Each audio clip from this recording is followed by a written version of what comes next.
Well, Charles, that didn't work perfectly exactly the way that I wanted it to. We missed the music carrying all the way through. That's but all I think right. people get the idea.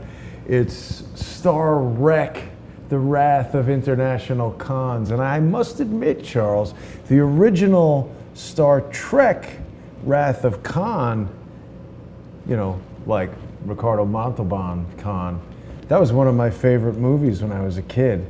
So it's good that we are using that, but that was one of our most complex opening arrangements, and I screwed it up a little bit because it was complex. Okay. That's quite all right. I mean, again, hats off to the art department. This is, I mean, we need to savor this image, because here you have, you know, crooked Bill Clinton, Yes.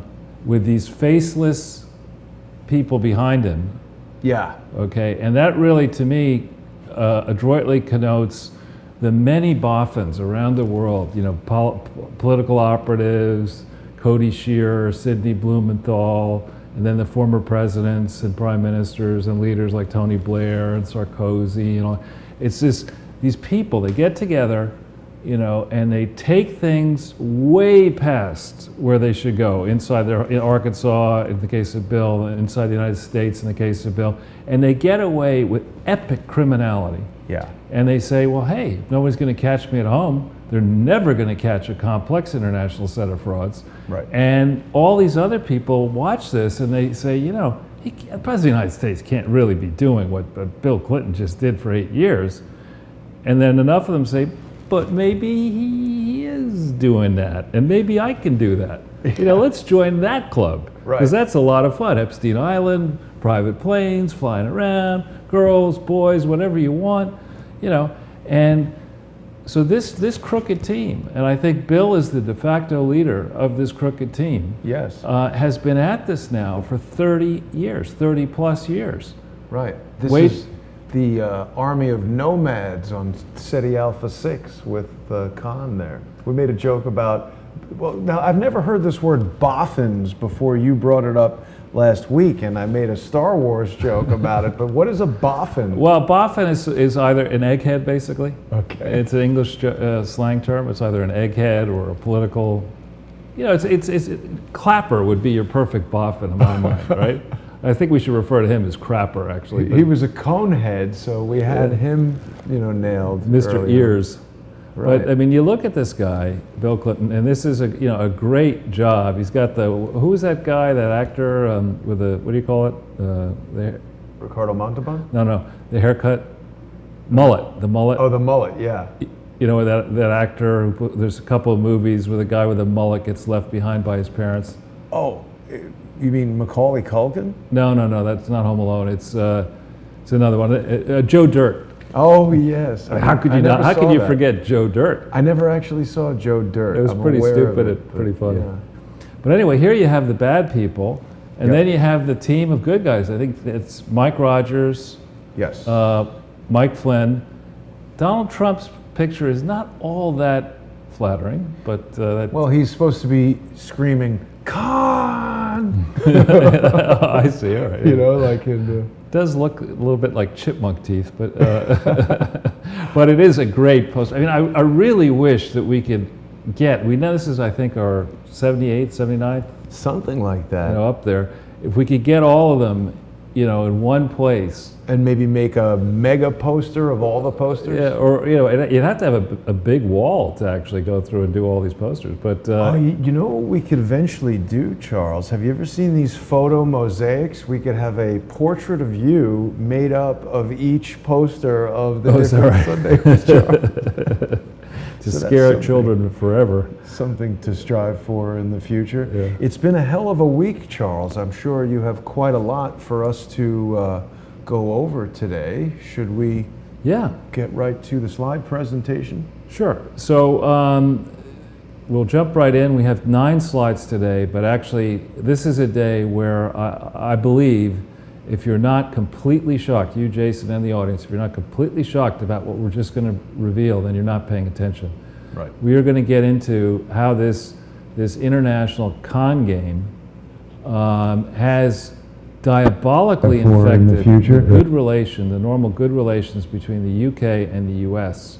The level of corruption between involving the Clinton Foundation, donors to the Clinton Foundation, trustees of the Clinton Foundation, the Clintons themselves, with the English, with elements of the English superstructure, is beyond belief. The UK. In the UK, and as I say here, it's a giant uniparty plot, Bones. It's not simply Democrats and Republicans. It's in England you've got conservatives, what do they call them? Liberals, conservatives, and Labor.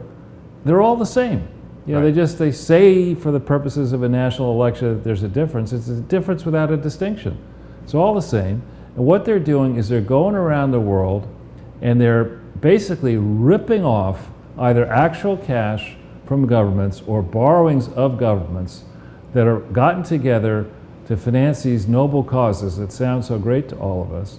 But the people involved make sure that there's never any accounting for it. And literally, hundreds of billions of dollars are disappearing around the world because of this crooked slew of people who then go around and take credit for their good works. They want praise for their foundation works. They want accolades. They want Nobel Prizes. They want book contracts. They want the Nobel Prize. And they're all being swaddled around with these security people from mansion to presidential suite to resort to speech venue, all these adoring crowds. And nobody ever stands up and says, hey, wait a minute, you are nothing, you're a common thief. You're a fraudster. Because then they get hit by some private intelligence firm that starts surveilling. Right, and I think to understand, that's why I bring this up and why I think this is such an important episode. I hope our crowdsourcing team will do their best, and we really appreciate when you do this, to circulate this particular video far and wide. Because we're going to get in, we're going to show you something that is about to happen in July. Somebody who is centrally involved in this fraud. That's a new subject. What's about to happen. What's about to happen, yeah. We know Hillary can't write that book. Right. But what's about to happen is that this person who is centrally involved in a gigantic fraud is about to go on as a non-executive director of the Bank of England, which is like the Federal Reserve System. It's a very powerful central bank. Yeah. This person is going to be rewarded for a lifetime of fraud with this unbelievable honorific position, and that should not happen. Agreed. There's all kinds of things that should not happen. Right. Charles, our audience is well educated. People in Periscope and YouTube are saying that a boffin is a British scientist nerd. Right, but I think they're all those type of people are also technocrats. Right. Who end up in the political apparatus as well. It's a good phrase. I love some of the English slang. Yes.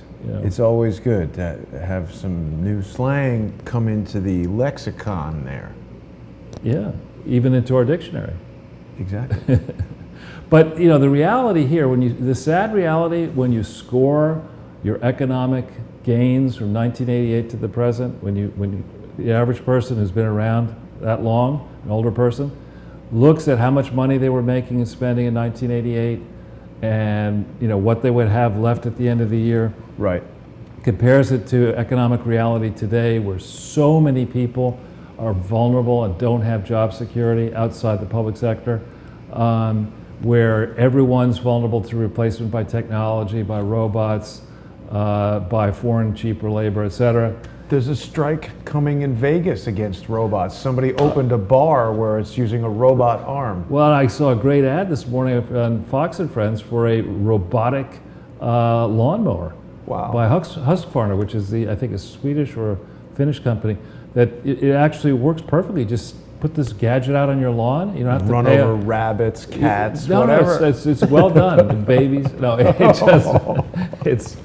it's well made so that it instantly stops if it hits anything other than a blade of grass. I saw a video about a robot kitchen where it's like two arms that slide across and you basically load it up with your vegetables and whatever ingredients you're making, and it's actually two anthropomorphic arms that cook everything. That's kind of creepy. I mean, but if you think about what's happened really is that the chain of production, whether it's for manufacturing or services, which used to encourage having multiple steps, ideally in one country. Yes. By that multiple step process, what you were doing is you were creating this ripple effect, this multiplier effect, where lots of people were making money and then turning around and spending money and buying products and services. But when you take this long chain and you say, you know what, instead of doing that, I'm going to take the middle of it and ship it over to India, where people are going to pretend that they're following all these environmental and other rules. In reality, they're not going to play by the rules, and they're going to pay these people less than spit in India. Those people who are making less than spit cannot buy a General Motors car, let alone a Subway sandwich. They can't buy anything. And so what you're doing is you're hollowing out, by this method that's happened since 1988, you've been hollowing out the potential, the income potential of the middle, the vast middle, really the bottom 90% of the world, to benefit people at the very top who will give you lectures about inequality and growing inequality and how you should have more taxes on this, and more, 'cause they're flying around their jets going to their presidential palaces. And we need to take these people and say, you know what, you're absolutely right. Let's have a conference. You can address this conference. We'll have a special conference. Don't look too carefully at the bars that are going to be on the outside of the Coliseum. You march all these people into the Coliseum, and then you have a show trial where you get all your money back for this 3 decades, 30 years of garbage thinking with this globalism that is not really, globalism sounds great until people have to admit, we're talking about globalism with no laws. But why 1988, Charles? Didn't this start with Ronald Reagan's trickle-down economics, and then of course George H.W. and I think, when was he president? From 1984 to 88 to 92. 89 to 93.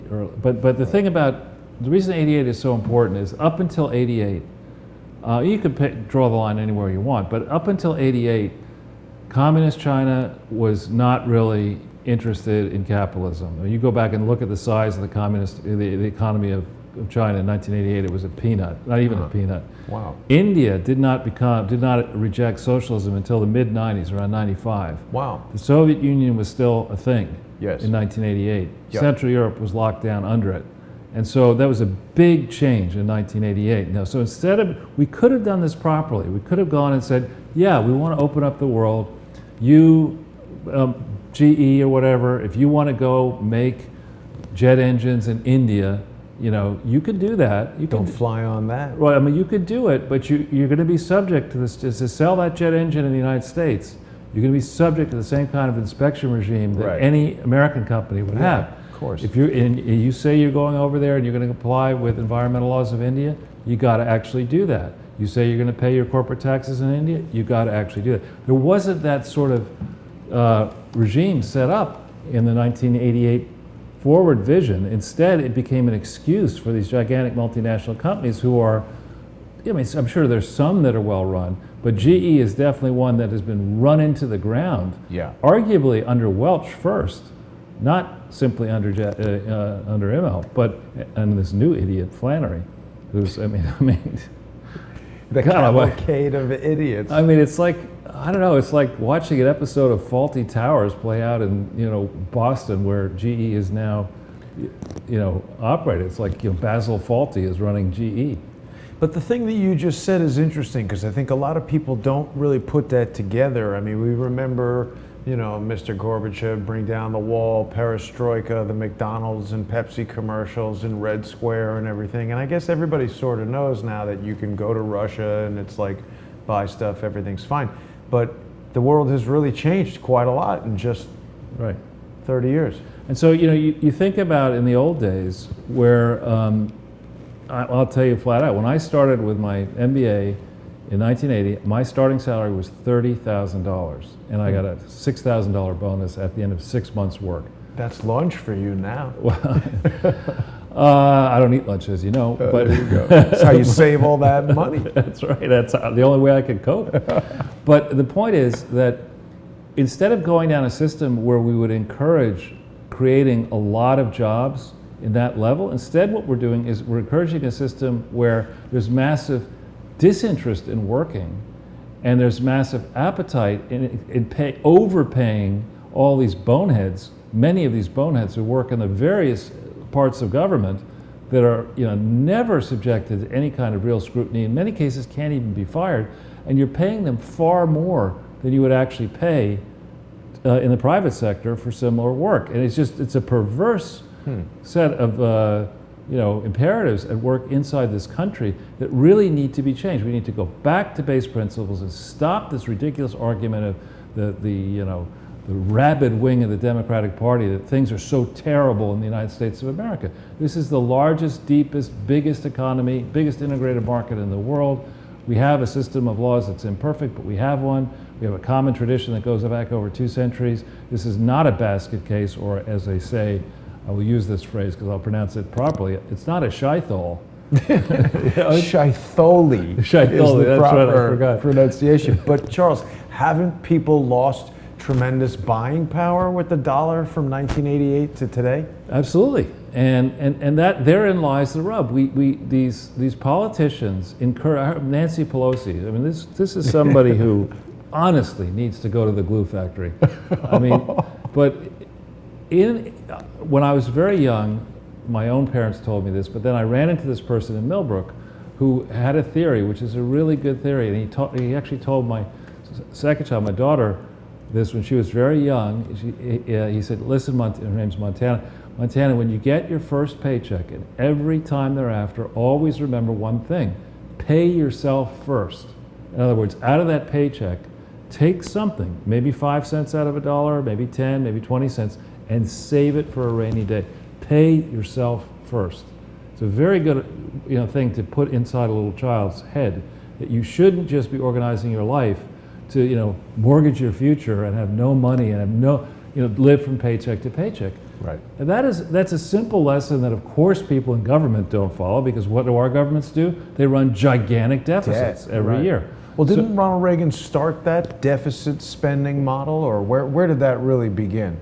Well, I mean, the biggest deficit we ever ran. Nixon and Johnson. No, the biggest deficit we ever ran was during World War II. When we went, and the numbers were staggering because the size of the private economy was very small, right, and the size of the borrowings were gigantic. That was in modern history, and you could say that wasn't that modern, but relatively recent history. That was when we ran the biggest deficit. Yes, Reagan did run deficits which are puny in comparison to the deficits run by Barack Obama. Yeah. And now, frankly, under Donald Trump. Didn't Obama double it during his... He doubled, well, there's a deficit in debt. He doubled the debt, the cumulative debt on What this is the economy. difference between those? Deficit is like, your ingoings and your outgoings for a year.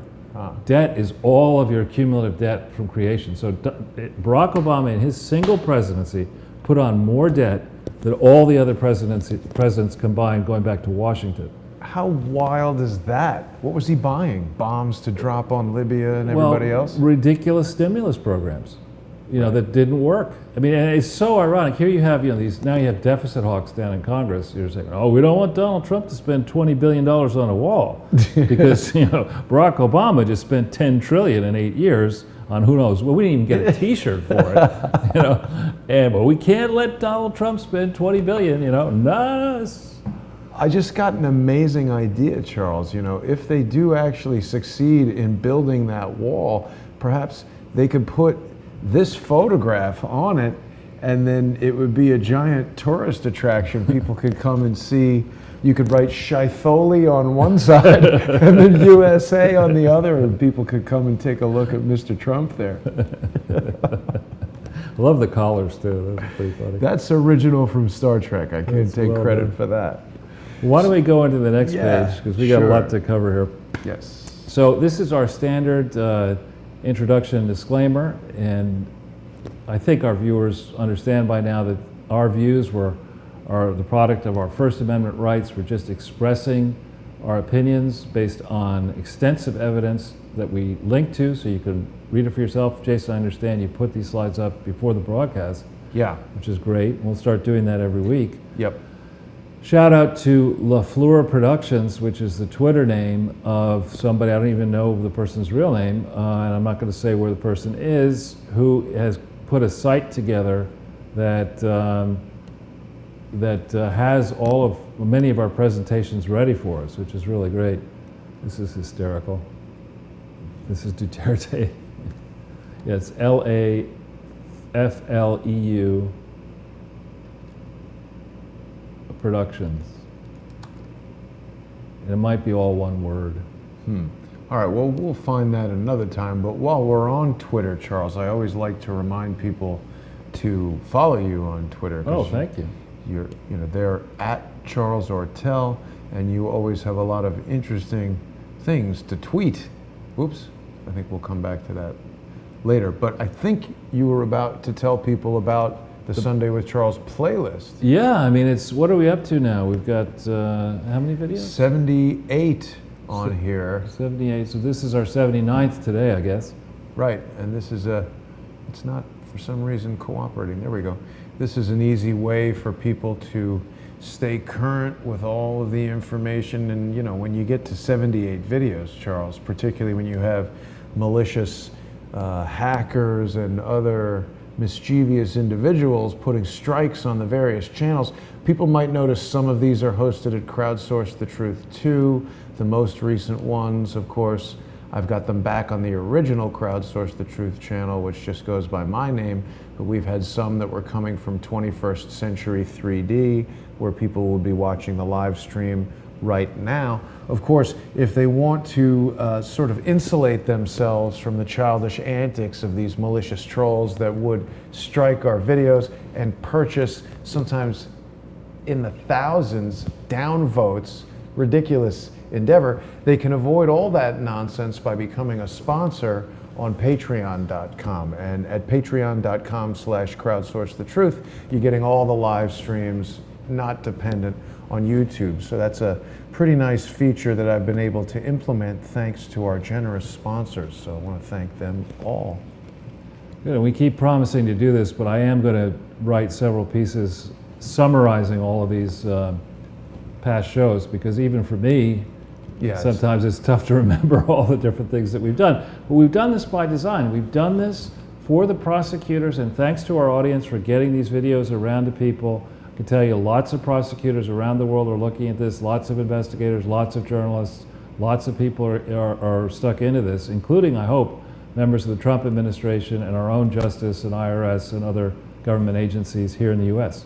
Well, and of course, the other thing that we've been doing to help people in that regard, Charles, is that people can tune into, if you just search YouTube for 90 Seconds with Charles Ortel, that's the latest sort of, I don't know if you'd call it a mini series, because they're sort of mini episodes, but it's kind of a nice thing because you recap each of the various episodes that we've done in a short format video that allows people to sort of quickly peruse and decide which of these videos they'd like to go back and review. So that might be a quick way for people to get through some of the material like that. And I assume we can reassure our audience that we're not going to then do a series of episodes, Drunk History with Charles Ortel or Stoned History with Charles. Very good idea, actually. We should try that.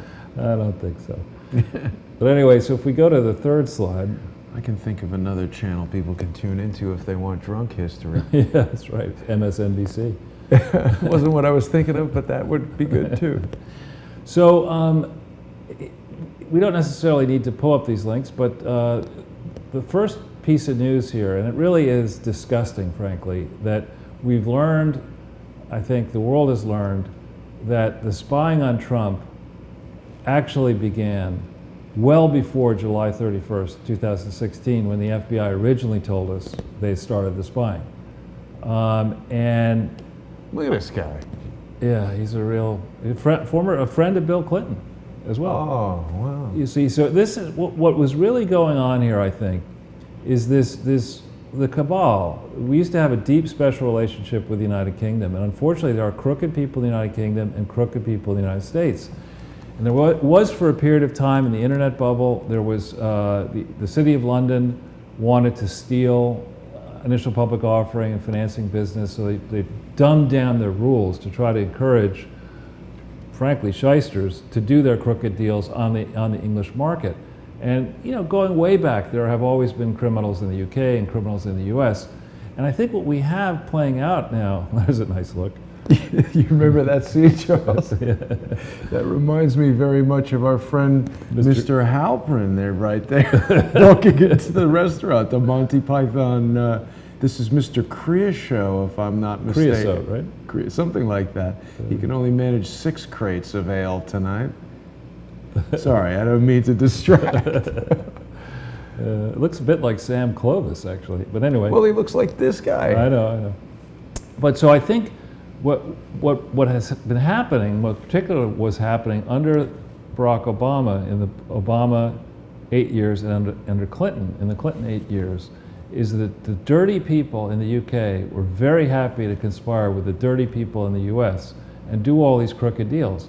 And in England it is quite common, and in the US, to have these non-governmental spying agencies, basically retired former spies in different international organizations who get together and say that what they're providing is intelligence and security protection, support and market and intelligence and things like that. Right. When in reality, what I think these crooked firms are doing is doing things that the spy agencies are not allowed to do. Yeah. And I think that is a whole area. When people talk about it, you get Pocahontas Warren talking about how we have to regulate banks more tightly. There's no regulation whatsoever, as far as I could tell, on these private security services. Well, virtually no laws about it, nothing. Right, and they're able to evade it all because they'll be based in the UK but be doing stuff over in some other part of the world, and nobody can really figure out what exactly happened. I think most people prior to 2016 election had no idea these types of things even existed. Now we know about Fusion GPS,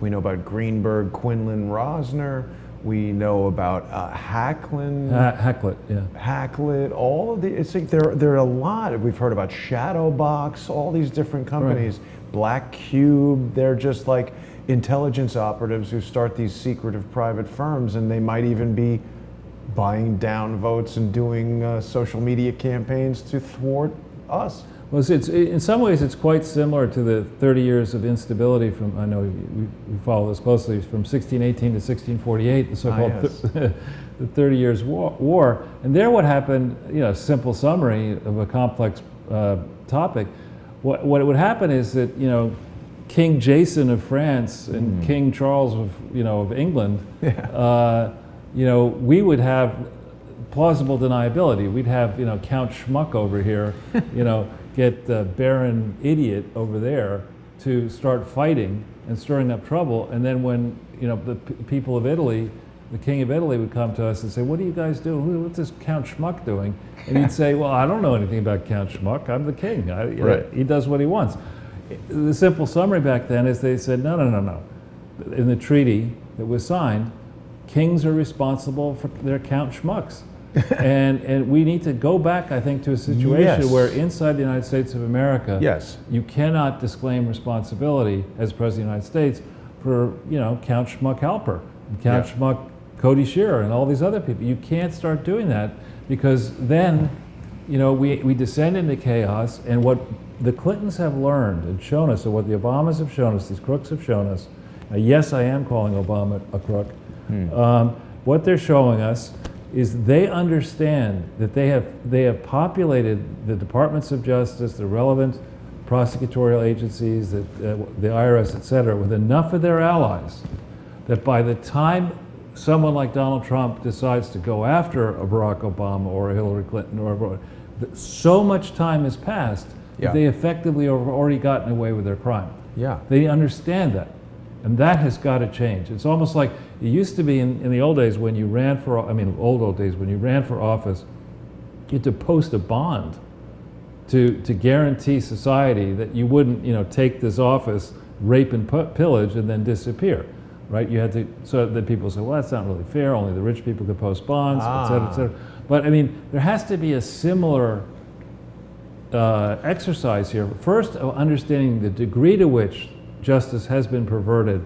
And I believe, when you think about it, there are credible reports that under Barack Obama's presidency, journalists were spied upon, journalists and their families were spied upon, the Senate and the House were spied upon, it's possible the Supreme Court was spied upon. We're now hearing that idiot Clapper, whatever his name, saying that, we meddled in foreign elections, but it was for the benefit, we had the best interests of people in mind. Which people? Yeah, exactly. And nobody, when we run these different elections, we don't turn a person into God. It's not like Barack Obama, who had basically a thin record, to put it charitably, of accomplishment before he won the major Very accomplishment. young. Very thin. Suddenly he's God and knows everything. And I think we have to go back over on this last 8 years. We can't bury these secrets, but understand how far back the spying went, how far back this plot went to make sure that Hillary Clinton followed Barack Obama and swept up the messes that the two of them created in the 8 years that Barack was president, the 4 years she was Secretary of State.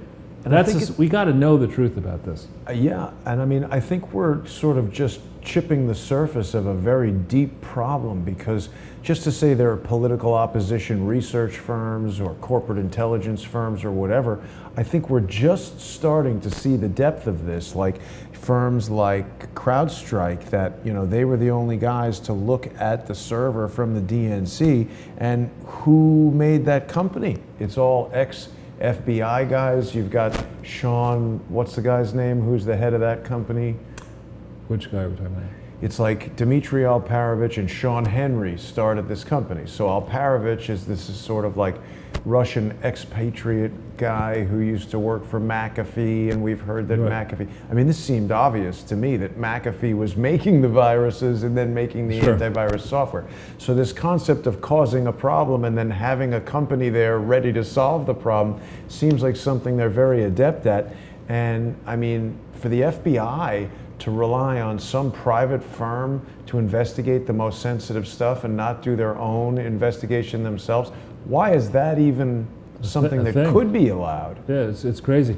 And that's where I go back to one of my pet themes here, is that the regulatory instruments that are out there are like, old cathode ray tube things. I mean, they're not up to the tech. They're purposefully, I would argue, not up to the task. And that needs to change. Yeah. I mean, these are very serious crimes we're talking about here, of rigging an election, trying to bring down a sitting president, threatening people. These are very, very serious crimes, and we cannot. People are watching this. Even now, we have yet another crook, Eric Holder, who claims, who was with a straight face when he was held in contempt of Congress. His reaction was, "I will wear this as a badge of honor for the rest of my life." Crazy. That idiot. Crook was last week testing the waters for a presidential run in New Hampshire, because he's seeing this. He's seeing what you can get away with, and the team that are all in for crooked USA, make America crooked again, right? They look at this and they say, look how much people have gotten away with this for 2 years, for 500 days. Yeah. Donald Trump has been tortured by a crooked investigation, by a resistance. We all have, because he can't be as effective as president when he has to deal with all this other stuff. And there has to be a reckoning. There has to actually be a reckoning here. So, just jumping to this third link, I'm so happy, frankly, that Donald Trump will just speak up now and say the things that people have been waiting to say for too long. The process by which we take somebody out of obscurity and make them head of the CIA, this idiot Brennan, this bold, crooked idiot Brennan, he is a nonstop liar, instigating trouble, shouting fire in a crowded theater around this country and around the world, giving aid and comfort to the president's enemies, basically threatening the president of the United States and getting away with it. That has got to stop. I mean, we've got to understand how this man came to be head of the CIA, what rules were broken getting him the top level security clearances that he got. Why exactly was Petraeus forced out and replaced by Brennan? Was there a crooked element to that plot? Yeah. Right? Was Petraeus prosecuted in ways more aggressively than others have been prosecuted for the same thing? And let's remember, Petraeus lost his job and security clearance for mishandling classified information. And we're trying to remember, who else was mishandling classified information? Do you remember anybody?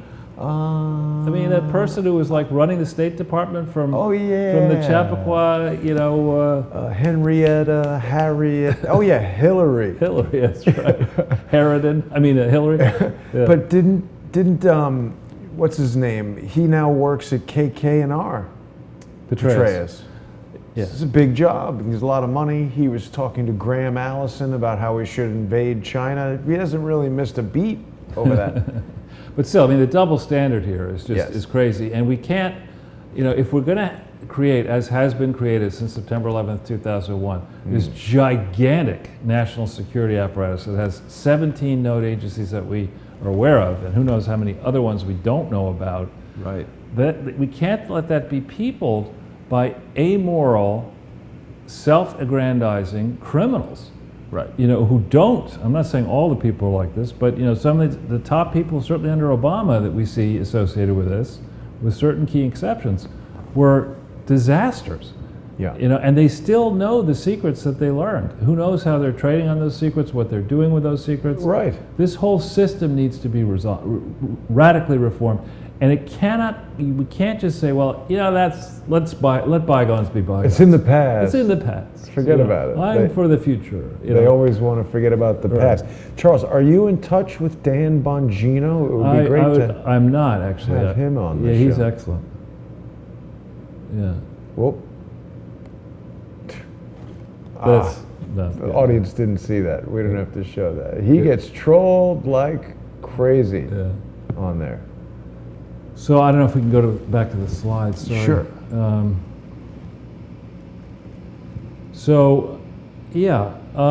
The special counsel investigation. Mark Penn is doing yeoman's duty as a Democrat and as a former Clinton supporter, as a liberal Democrat, coming forward and saying, look, this special counsel thing is completely out of control.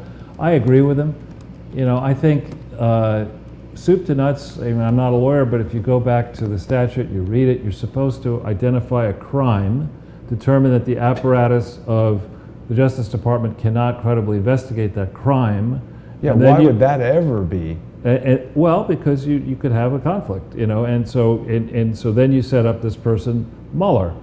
Now, of all the gin-joints in the world, I mean, why would you take Mueller, somebody who working with Comey, who's friendly with Comey, Comey was his successor, appointed by Rosenstein, the three amigos all worked together from 2001 to 2005, and they had this thing over here called the Clinton Foundation, which was covered over with this wrapping paper that said, obvious effing fraud. And it was like all the evidence, like don't look at that. There it is. And then you have Comey, Dopey James Comey, and Rod Woodchuck Rosenstein, and this Mueller creep. For 4 years, they're looking at this package over here, and it says it's a fraud. It's ticking away, and they don't do anything about it. That team is now all going to be involved in looking into not a crime, but collusion with Russia. I mean, it comes to a point where the President of the United States, somebody or a judge, has to have the power to say, look, not only is this not happening anymore, but because it did happen, there's going to be a look through at why it happened, what rules were broken, and there's going to be retribution here. I think Robert Mueller should lose his law license. I think Comey should lose his law license. I think Rosenstein should lose his law, and that's for starters. Yeah, they should be barred from holding any position of responsibility. There should be financial penalties against these people because they should have known if Mueller was that upright, Rosenstein was that upright, they should have known that the very process of setting the special counsel in motion was illegitimate. They should have known that. But they did know, I think, is the issue. Well, all right, and so, enough is enough. Yeah. Right? Over a year of this. So this is a good thing to report. This piece, the last piece I did on For Life Zet has gotten picked up by lots of different people, including Pamela Geller. So, this is basically Pamela Geller's site. Freedom Outpost. Or at least connected to her, and so she basically wrote a story about my story and then linked to my story, which is nice. I've a story. I've met Pamela several times. She's actually quite impressive in person. Mm-hmm. So that's the story. And, while Valerie Jarrett effectively ran the country under Barack Obama, some might say ran the country into the ground, but while she ran the country, she was basically immune from criticism. You couldn't say anything bad about her or Barack Obama. You couldn't like go into it and say, look, this idea of saying, if you remember, I don't know if you remember this, Jason, one of my hackles started to rise when Barack Obama likely at the suggestion of Valerie Jarrett, got on Air Force One to make a presentation to the International Olympic Committee to argue that Chicago should be the preferred site for the Olympics. And of course, Chicago didn't even place in the thing. The idea that you would take the power of a newlywed president in his first year, and you would squander that power by allowing him to get on this plane, go all the way to a foreign country and beg for the right to lose money to have the Olympics in Chicago of all places, is a stupid idea in the first place on many levels. You shouldn't let a president, squander his power that early in his presidency. And that's before you start thinking about why would a Chicago-based real estate slumlord with connections all over Chicago, why might such a person want the Olympics to be based in Chicago? Could it be that person had gotten options on all kinds of land to do crooked deals, just waiting for the announcement to take place? I mean, it reeks on so many different levels, and the people around Barack, as closest people, you need to remember that both Barack Obama and Valerie Jarrett were interviewed by the FBI between the election day, November 4th, 2008, and Inauguration Day, January 20th, 2009. They were each interviewed, I believe under oath, to inquire who may have been involved attempting to sell Barack Obama's Senate seat. Right.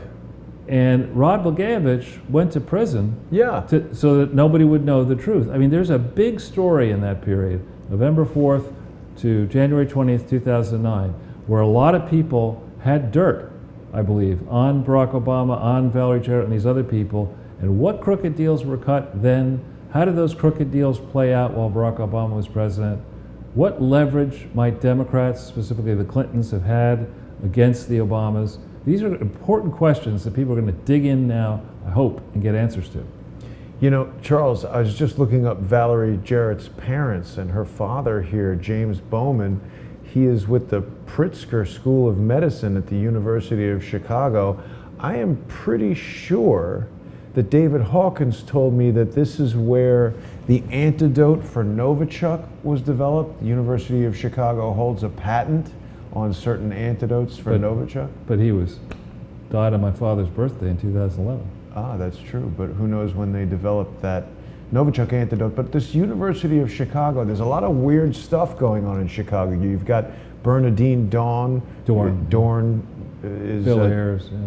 They're teaching classes on torture and stuff like that at University of Chicago. So going back, this idea that a president should have, Donald Trump doesn't appear to be exercising this power, the same power as Barack Obama, but this another idiot on the Obama team, Ben Rhodes, we know from the WikiLeaks disclosures that they tried to get him a temporary national security clearance between November 4th and January 20th, 2009, and Rhodes was turned down, right? So he had to have some problems. How many people in the Obama administration had major league defects in their records, and how many of those defects were basically waived, and by whom, during the 8-year period 4 years when Hillary Clinton was Secretary of State, and then the whole 8 years when he was president. Right. So I hope mainstream journalists are going to start really digging in, and alternative journalists, into Valerie Jarrett, into some of these people around Barack Obama, into Barack Obama himself.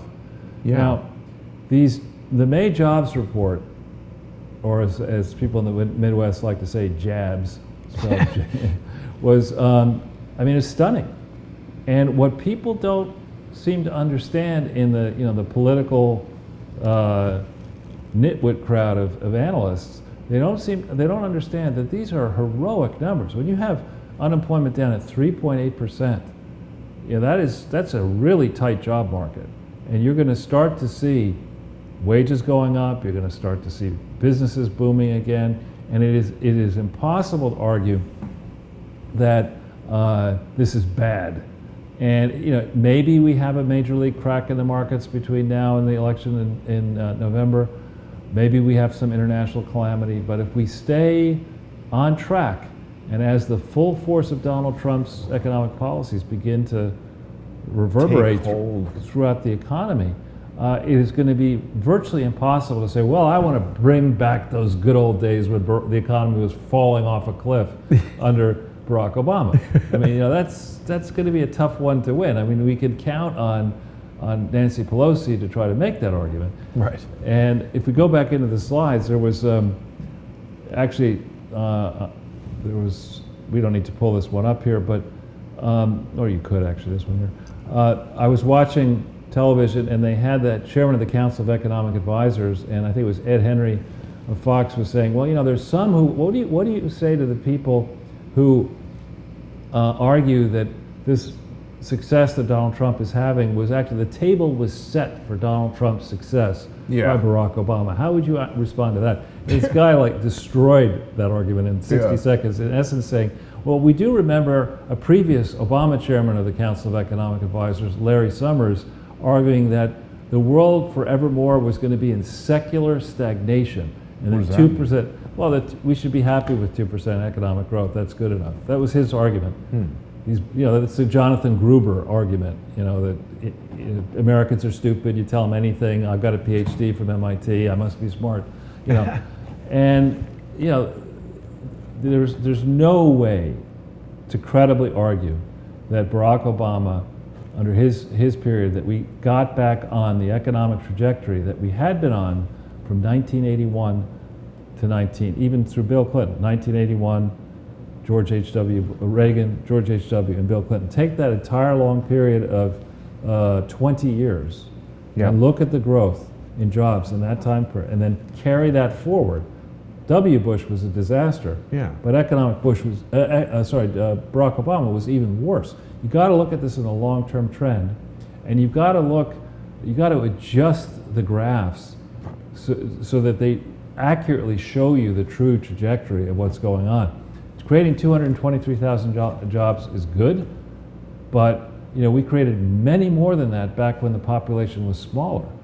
So you got to adjust this math. We're still not where we need to be, but we're obviously a lot better off in June 2018 than we were at any time from January 20th, 2009 to January 20th, 2017. Have you noticed any uptick at Starbucks now that they've made some announcement relative to public bathrooms? I don't even know what that was about. No, I mean, that was really a boneheaded maneuver. I mean, I'm not going to reveal precisely the Starbucks locations where I frequent, but I could just say that one of them is really in the center of Looney Tune land. Are you bringing your own chicken dinner to the Starbucks? No, but people do that. I know. It's amazing. People will walk in, and then they'll, get a bunch of people will go into the bathroom, do whatever they might want to do, shoot drugs, have sex, go to sleep, come back out, and then. But didn't they say they're opening their public restrooms to everyone? They said that, and then I think a bunch of people said, look, you can do that. You can say to the world where anybody who wants to come use our restrooms and sleep in our restaurants and eat in our restaurant doesn't have to buy anything. You're going to drive us out of business because you're going to attract. Why would they want to do that? Well, and I do have a certain amount of sympathy for, both for homeless people and also for, on the other hand, the restaurant. I mean, the restaurant is not an arm of government. The restaurant, it's got shareholders. Yes, that's what I was going to say. If you were a shareholder in Starbucks, I don't think you would want to be taking on the role of a charity or a homeless shelter. Well, obviously, we need those things, but I could understand a business saying, if you're not buying coffee, get the hell out, homeless or not. And it's not as if in New York City, specifically, we don't have an enormous government bureaucracy dedicated to trying to helping homeless people. Yeah, I mean, there's a new and very nicely constructed homeless shelter and healthcare center right in this neighborhood. Right, and so anyway. Yeah, we're getting off topic. My bad. Sorry. That's all right. I'm good at that, Charles. No comment. We go back into the slides, Jason. It's the ADD. That's all right.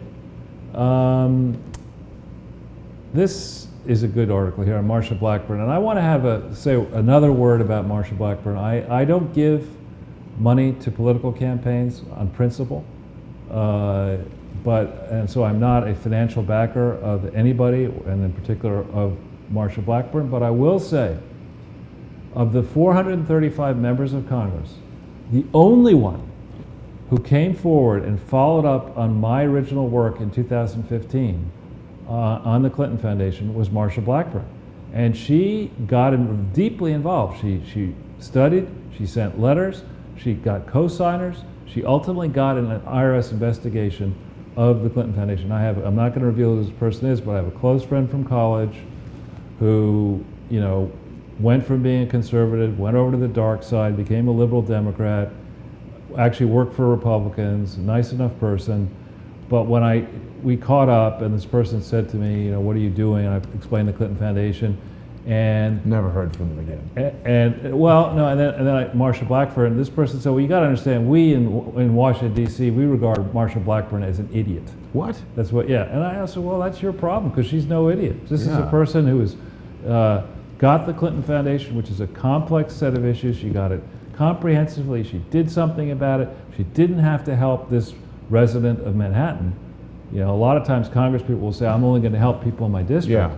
And she put a lot of effort, staff effort, into the reports, letters, following up, and now she's running for Senate, and I think that she is going to kick some serious ass in the election in November. I think she's a great candidate, a fine human being, and I think she deserves to, and it'll be, what a pickup to go from criminal Bob Corker, who, you know, you look into his record, our friend Jerry Corsi has done work on Bob Corker's crooked real estate deals. You know, to go from somebody like him who's a swamp monster to getting this kind of a pickup in Marsha Blackburn will be fantastic. So those Crowdsource the Truth watchers who may be in Tennessee, call up her office, call up her campaign, and try to pitch in and help her. She really needs to be your senator. There's something weird going on in Johnson City, Tennessee, but I'm not sure what. Something, I don't know anything about it. But so this I'm calling it the Battle of the 70-somethings. You know, this in red. Here you have the very same people that in 1968, 69, 70 were saying don't trust anybody over 30. Now these people are over 70, and they're falling all over themselves, criticizing each other. Now John Kerry's criticizing Hillary Clinton. Joe Biden's been criticizing Hillary Clinton. Pretty soon Pocahontas will start criticizing Clinton, and who knows, and maybe Sanders will get it to the point. I got nothing against 70, 80, 90-year-old people, even 100-year-old people, but, you know, come on. What about Swift boat deserters or whatever, John Kerry? You're right. Yeah, I mean, but my point is, doesn't the Democratic Party have anybody who isn't completely a lunatic, age 40, age 50, age 60, who could begin testing the waters to try to rebuild the Democratic, to rebrand it away from this lunatic economic policies, political correctness? You know, it's absurd. Well, not only that, Charles, it's really, I do have to say this about John Kerry. He's amazingly adept at being completely stupid while still staying on point, because he's saying that Hillary contributed to her own downfall by basically encouraging the Russians to hack. By saying something in his face. I mean, is that not the stupidest thing you've heard today, at least? I don't know. I mean, the man is a caricature of himself. I mean, he's just, the guy's a distinguished visiting fellow at Yale now. You know. He's a bonesman. I don't trust him at all. But like, so she says, oh, Putin, he's like Hitler. And Putin's over there like, that's it, hack. Hack. Well, I mean, that betrays actually a stunning lack of knowledge about World War II. I mean, and obviously Jews suffered enormously in World War II, but Russians as well were killed in the tens, 30 million people were killed in Russia. It's very stupid all around. Yeah. So if we go back into El's slides, the last thing here on this, what happened recently, is this guy, Rick Grinnell, who is a very smart person, despite having been graduated from Harvard. Didn't you go to Harvard?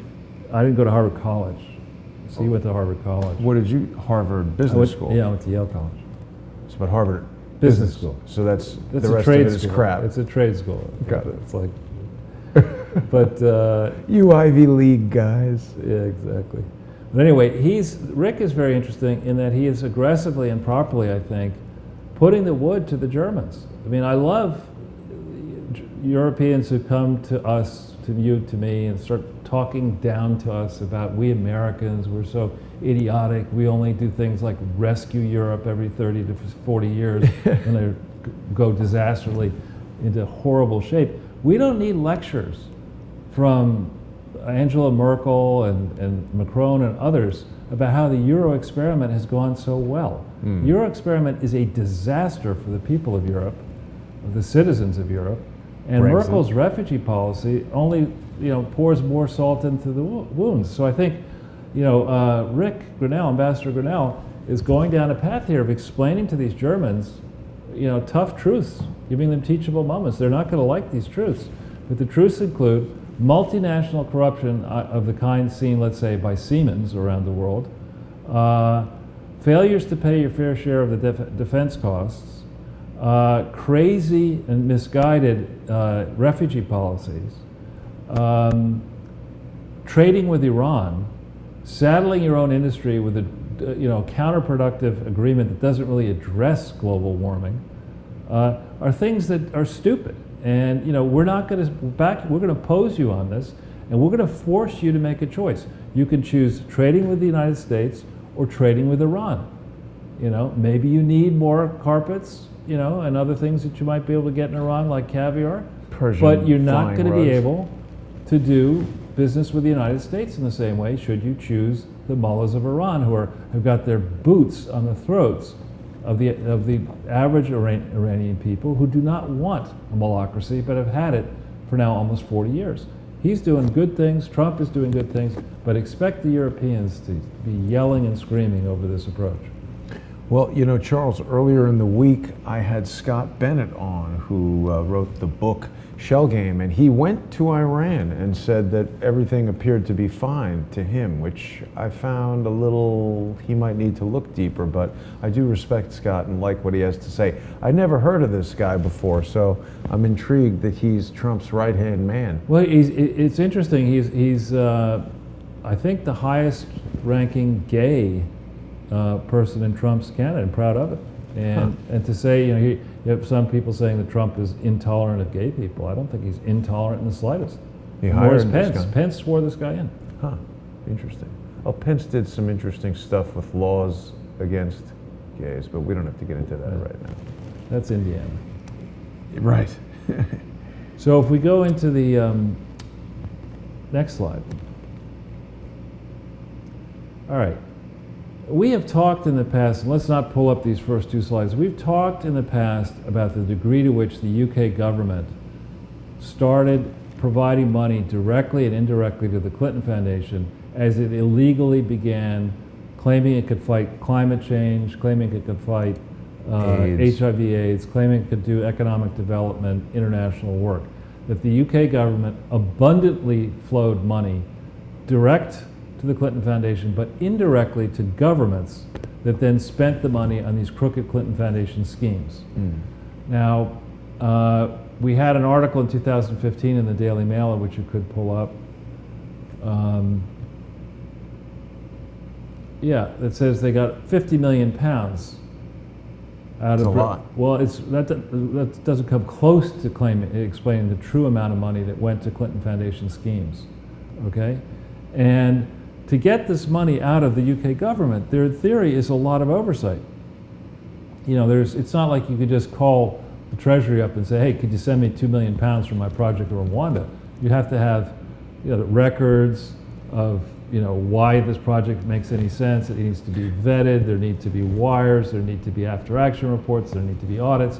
Where is all this stuff? Right? And the UK is, to this date, they're resisting and resisting and resisting telling the whole truth about how deeply stuck in they got with this Clinton Foundation HIV/AIDS initiative, which did not legally exist. If we go back into the slides. So many people don't understand that. Like, you say that and their eyes just gloss over. Yeah, well, it's president to president stuff. It's like somebody says, well, Bill Clinton's in town and he wants 20 million pounds. Well, I better get him the 20 million. Right. And then you turn around and you give a slice of that back to Tony Blair. You maybe give a slice to Sarkozy, a slice to the Australian government, a slice to the Norwegian government. And one hand washes another. Right. Charles, whatever happened with, they arrested Sarkozy? We haven't heard anything else about that. Long hot summer. We don't know yet. Particularly in Paris. The air conditioning is terrible. Well, I think isn't around July 17th, isn't that the national holiday, July 12th, where they start burning cars again?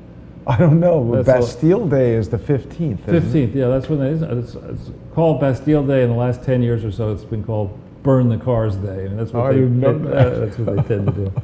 But here is an example. This report here, if you pull that up, this is a report from the Department for International Development. And it's, what does it say, 388 pages long. Photos, platitudes, but not the truth about what's really going on here. Maybe it was written by Robert David Steele's lawyer. Well, the people in the UK, they're really good at writing these reports, and after-action reports, and reports to other people about reports, but not really showing you where all the money went. And they're going to be really embarrassed here once the truth actually gets out. This is a report written in 2008. Wow. When the Department for International Development was directly and indirectly funding Clinton Foundation HIV/AIDS initiative, which had its authority to operate revoked on March 31st, 2008. This report was written in 2009. And then you've got a report about the report in the report. Yeah. What happened, what's going to happen, what should have happened. Contents. I mean, this is like page 8 already, and there's been nothing so far. Yeah, it's like over-tabbing, we used to call it. Wow. The forward is on what page? 20? Oh boy, there's a forward in the report. Page 11. Got to put a map in. Yeah. Dedicate a blank page. Nicely done. Now your introduction. Introduction and key achievements. I mean, we don't need, the viewers can go through this at some length, but this is not a hard numbers bunch of people, and it needs to be a hard numbers bunch of people, because these people have been blowing UK government, UK taxpayer money in the billions. Here's the UNITAID financial report. If we go to the last page of this, second to last page, I think 28. This is the one for 2011. Yeah. Okay. Go page 28. This page, yeah. No, one more page. Sorry. Here you go. This shows for 2006 to 2011, $1.6 billion, of which $262 million went from the United Kingdom of Great Britain and Northern Ireland, which actually the money went, I think, from DFID, Department for International Development. I think it went from that department into UNITAID. If it didn't, it went from the UK Treasury into UNITAID. And look at these amounts. If we go to the top of the page here, in 2006-07, UK government put in 26 million, then 2008, 40 million, 42 million, 69 million, 85 million, increasing their contributions. Yeah. In 2008, if you go down to the next page, let's see, keep going down. Keep going down. Yeah. Here we have the Clinton Foundation HIV/AIDS initiative in the same period got $483 million. Okay? $483 million. In 2006 and 7, 2008 and 2009, the entity that was getting this money did not legally exist. It was only in 2009 that the Clinton Foundation illegally, they lied to the IRS to get a new entity set up when Barack Obama was president, when Hillary Clinton was Secretary of State. They lied to the IRS, they lied to the donors, they lied to the American public, they lied to the UK government, and $483 million went into this pig of a company, Clinton Foundation HIV/AIDS initiative. It's a huge sum. $483 million. Huge and for that sum. we got lectures from the Clintons about how this noble service of Bill Clinton, an Iron Magaziner, and then Chelsea Clinton, the world's diarrhea expert, gets involved. This is just a travesty. $483 million, the largest single donation by far in this time frame, went to an entity repeatedly, wire after wire, project after project, country after country, where the entity didn't actually exist. Yeah, I mean, it's, they had to know. Yeah, how many different people knew about this? Yeah. Well, in a second, we're going to introduce you to the person who is heading this whole project up. Okay, so if we go back into this. The assessments that the UK government did. This is hysterical. Here's an assessment that the UK government did of the effectiveness of aid money spent through UNITAID. Here's what you see. Got to have colors. Right? Yeah. Green is very good. Red is weak. You know, where's criminal on the list? You know? Purple. And this basically, a very quick summary, says that, yeah, the UNITAID thing, doing a good job. Pretty good job. UNITAID. Get a green. Very good. Yeah, it's just like the Amazon book ratings. Exactly. For Hillary Clinton's, what happened? Very good and good. Yeah, irrespective of the actual ratings. That's right. It's great. It's great. It's fantastic.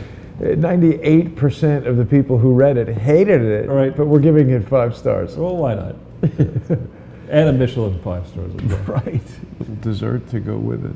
So if we go back into the slides, then we have, this is amazing here. If we hit this press release, this is from September of 2015. This is an actual Clinton Foundation press release coming up right here. September 25th, 2015. Now, Jason, what was happening around September 25th, 2015? Well, I guess she was getting ready to renounce her run for president. She announced that in April. Oh, so she April was campaigning. Campaigning on September 10th. She had face planted. Oh, no, that was the next year. That's next year. September 10th, 2015, Hillary Clinton's name was taken off the list of being a Class A director of the Clinton Foundation.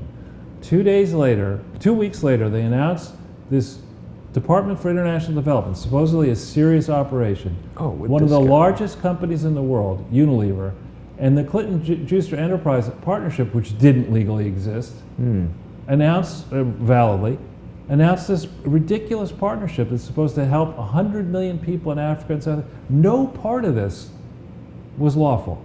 No part of it. The Clinton-Juster Enterprise Partnership was, in theory, a Canadian operation run by the Clinton Foundation, which was not allowed to be controlled by the Clinton family, but nonetheless had been controlled by the Clinton family since November 2nd, 2013. Unilever clearly did no diligence here. Or they decided, you know, we know these people are crooked, and we love to promote crooked operations because we're a publicly traded multinational, which is all in for unregulated, crooked globalism. Well, they're selling soap, aren't they? Unilever, I think, I suppose It's like Windex and everything. Is that right? And food, I thought. Maybe. It's huge, for sure. I did a production for Unilever many years ago. Did you get paid in advance? Well, I mean, I don't ever really get hired by these companies. It's some production company that didn't have any 3D ability, so they would hire me to come in and do the video, and then I'm just they get a lot of advising you money. to make sure you get paid in advance. That was years ago. I got paid.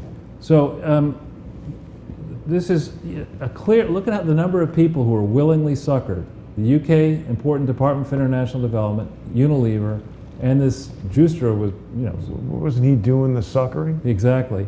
And you're claiming that you're helping 100 million people. I mean, why don't you say you're helping 3 billion people while you're at it? I mean, 100 million is not so many people in all of Africa and South Asia. But this is a preposterous claim. It is an illegal operation. And some very big names are all in. Right? Yeah. So we go back into the slides. I noticed here that there's a gentleman, if you hit that link, there's a gentleman here, Roland Gilmore, and if you go down this, he's trying to get information about the Clinton Foundation, and do this later, but this is all now in public domain. His emails? Yeah. This is like the emails that Hugh Stedman sends on behalf of Harmon Wilfred, where he's just sending $1 million and they're like, kind sir, go piss up a rope. Yeah, exactly. Meet me at the bottom of this swamp. Yeah, they're just doing nothing for the guy, basically, right? Yeah, they're evading the question. Now, I've learned this in England that's slightly different. In America, you ask a general question in a legal process, and you're going to get a very specific response. In England, they have the ability of saying, well, you didn't really ask the precise question. Right? So the ruse these people try to use is that the Department for International Development was funding Clinton Health Access Initiative. Right. That's what they try to claim. But Clinton Health Access Initiative in America was not formed, and it was only formed illegally on September 29, 2009. And the UK government was funding efforts of the Clintons fighting HIV/AIDS directly and indirectly prior to September 29th, 2009. So when they try to answer these questions, they try to maintain this fiction. They're only going to deal with, post September 29, 2009 problems when they need to go back to the beginning, explain the diabolical origins of the UK government's support for these massive frauds. So it's sort of the incorrect ruse to use. Exactly. Now, actually, Charles, what you just said was very Star Trekian, because they're always asking the computer stuff, and unless you ask it the precise thing, you're not going to get the right answer. Right, exactly. But, so if we go back into the slides, this is really something else. If you look at this story here, and until I had read this recently, I didn't grasp how big a fraud this actually is. Mo Ibrahim, whose daughter Hadil is on the board of the Clinton Foundation, and is really stupid for staying on the board, because this family has a lot of wealth. This gentleman sold out of he built this thing called Cellnet. And he sold it. It was an African cell thing. Well, cell like C-E-L, like cell phones. Right. He's a cell phone wizard. He also, he's a technical guy. He's a PhD in mobile communications. He's a smart guy. But the funding for Cellnet, right?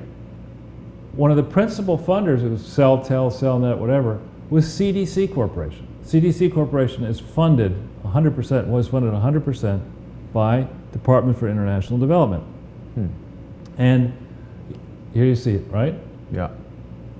But it also sounds like the Center for Disease Control, which is what most people are going to think of. Well, so here's the thing. You have the UK government, which is in debt, got lots of problems at home and abroad, lots of international commitments. It is taking gigantic streams of money and sending it out to these companies around the world that are for-profit companies, where advisors to CDC can then take investment positions in these private companies. Right. And it's very complicated to put on. This CDC needs to go right under the microscope, going way back to figure out exactly who is profiting from, in essence, using taxpayer funds to create massive, illegal, in my view, private gains. And Exhibit A is Mo Ibrahim. So it's basically, this is almost the financial version of what we were talking about. Maybe the British government can't easily, or without oversight, or without huge repercussion, own, it's like, this is like a middleman. It's owned by the British government, and then this thing goes and does stuff. But a lot like, Hackett and Downer and Papadopoulos and Halper and all this kind of stuff. I'm inside the government. Inside the government. And I say, Jason, I'm going to be an honest person, and I can't take anything, but I would like to give you £100 million to set up an investment fund, and I will be retiring in 2 years. And I kind of think that, it might be a really nice thing for you to do me a solid, and when I get out, why don't you just give me access to this trust fund that you're going to create, where you will have made preferred investment positions with my money, the government money, and maybe you can hire my wife or my son-in-law or my brother or my grandfather or whatever. This kind of stuff is not checked as carefully as it needs to be checked in the UK. This is the glue that keeps the deep state together. And I bet you, as you get into this, we are going to find enormous instances of American politicians and UK politicians and their families profiting from this. Now, there's this investigative operation, Private Eye, which has been writing about this. And the allegation was, what happened was, I actually know this Commonwealth Development Corporation. When I was in business, we were trying to do a gigantic forestry fund. And I met these people in 1998, and I learned about this thing. This is a long-standing thing. CDC, I think, was formed in 1948. And originally, I think it was called the Colonial Development Corporation, then the Commonwealth. And so it's an arm of the UK government that's engaged in for-profit activities, actually, internationally.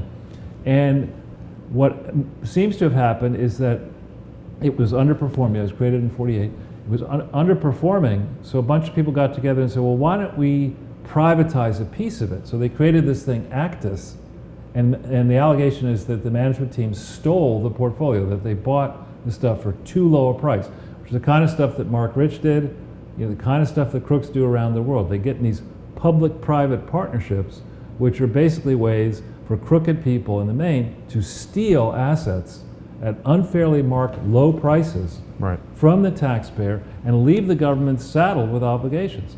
So this, to me, this is a case study in conflicts, in actions that are against the interests of law and order of the UK people. Yeah.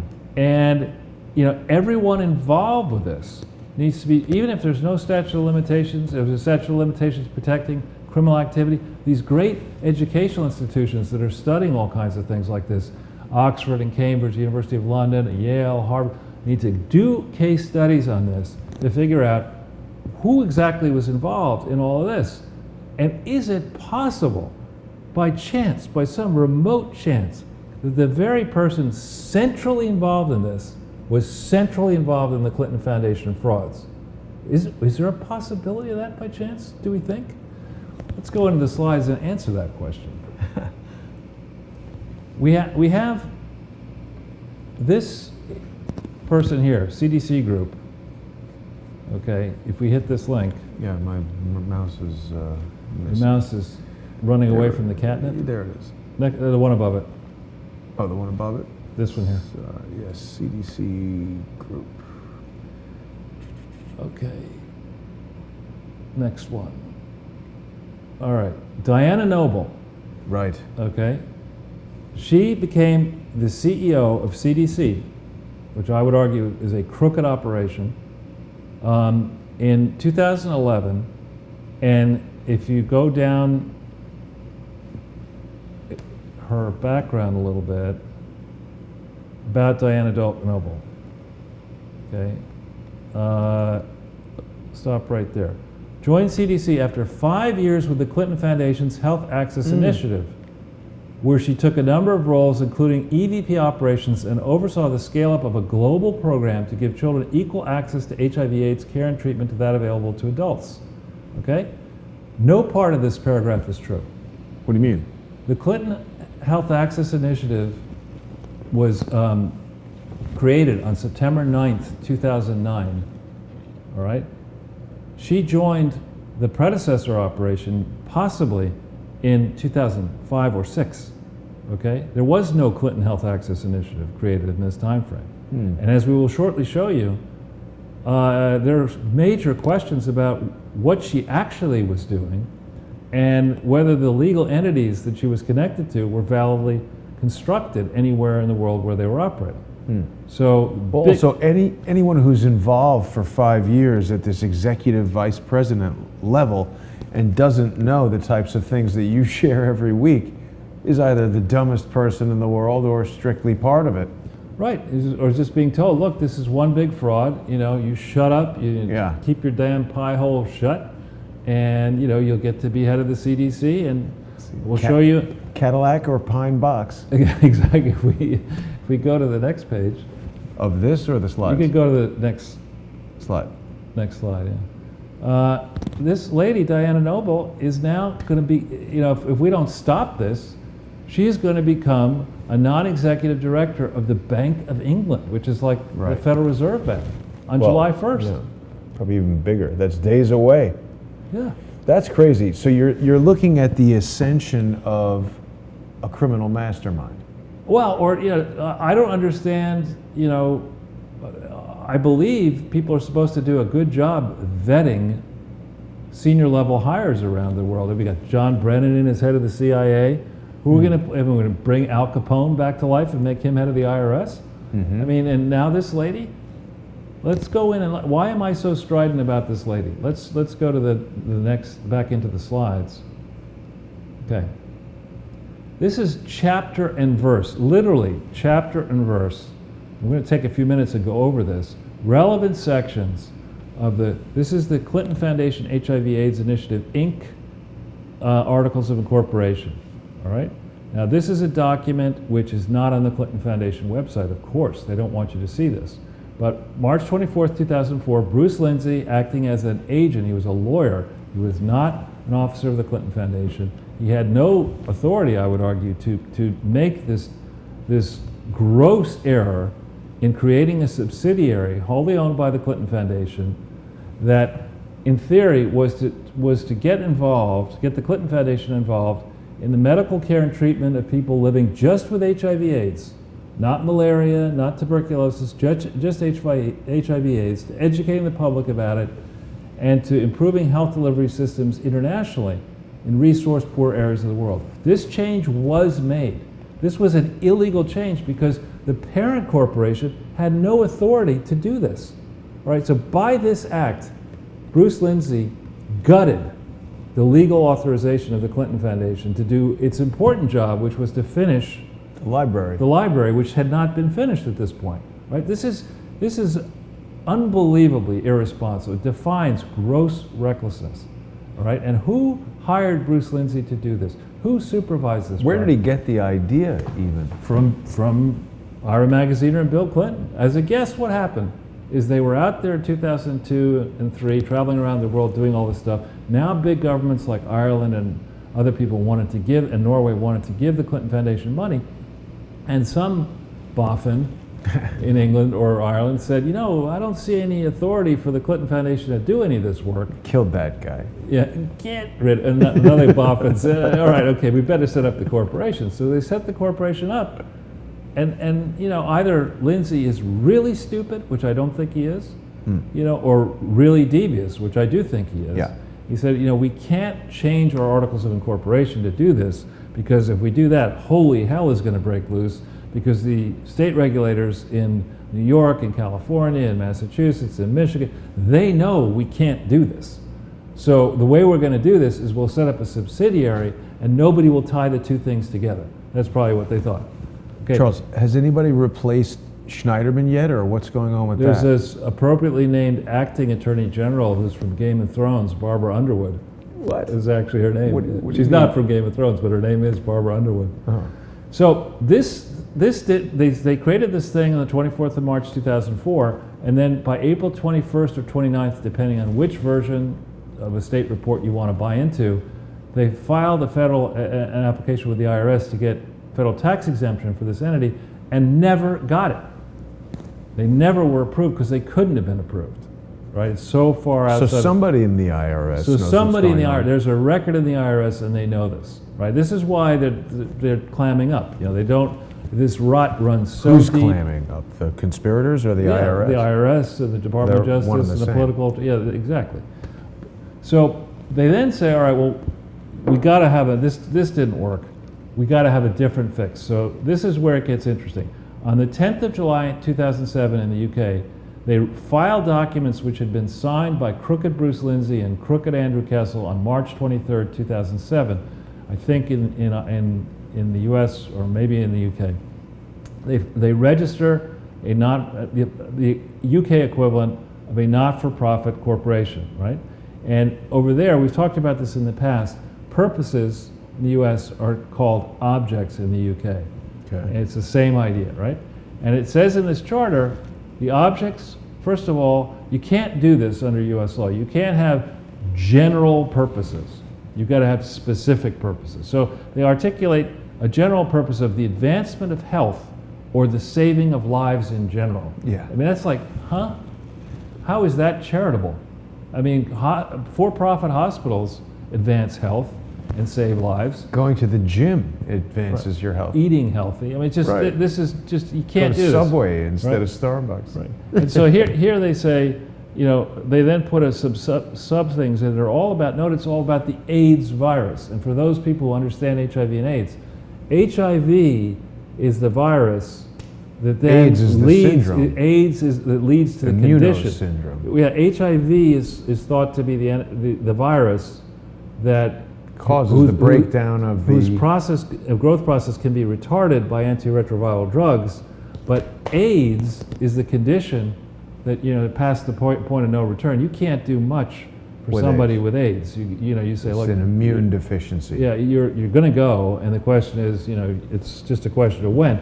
And so, just the very way in which they did this is inartful, because there's little to suggest for all the work that's happened since HIV and AIDS were identified in the early 80s. There's little to suggest there's been much progress on AIDS. There has been a lot of progress in retarding, in theory, the growth, the turning of HIV into AIDS. There's been a lot of progress in that. In theory. stopping it from happening. In arresting the growth of the virus. Magic Johnson is looking all right. He's still in great shape, right? Now, cynics would say that's because there isn't really an HIV virus. There are some people who argue that it's been misdiagnosed. There are other contributing people. Serious people do argue that. I'm not equipped to know the difference, but I can say that on the 10th of July 2007, when Diana Noble was a founding director of this crooked entity, William J. Clinton Foundation in the UK, one of 3 directors, the other 2 being crooked Bruce Lindsay and crooked Andrew Kessel, who definitely knew better, they decide they're going to expand the UK's authority to do this: the advancement of health or the saving of lives by the promotion of healthy nutritional practices. That's that Alliance for a Healthier Generation that they had started in 2005. The relief of poverty. Now let's think about that. The relief of poverty can be the same as giving you money, right? It's not necessarily charitable to relieve poverty by, let's say, giving somebody $200,000 for a stupid ass speech. You know, that relieves their poverty, but is that charitable? They're relieving people of their wealth. Yeah. And then the resolution of conflicts in all forms. Let's talk about a modest goal. The resolution of conflicts in all forms, and in particular, without limiting the general scope of the clauses, the resolution of ethnic or religious conflicts. Now, the Clinton Foundation had no authority to do that. And here's a subsidiary controlled by the Clinton Foundation being set up in the UK with Diana Noble as the only outside director. I mean, she's an employee, actually, of, in theory, something over in the UK. We're not sure what yet. And then the advancement of environmental protection, it should say, or improvement, it's my typo.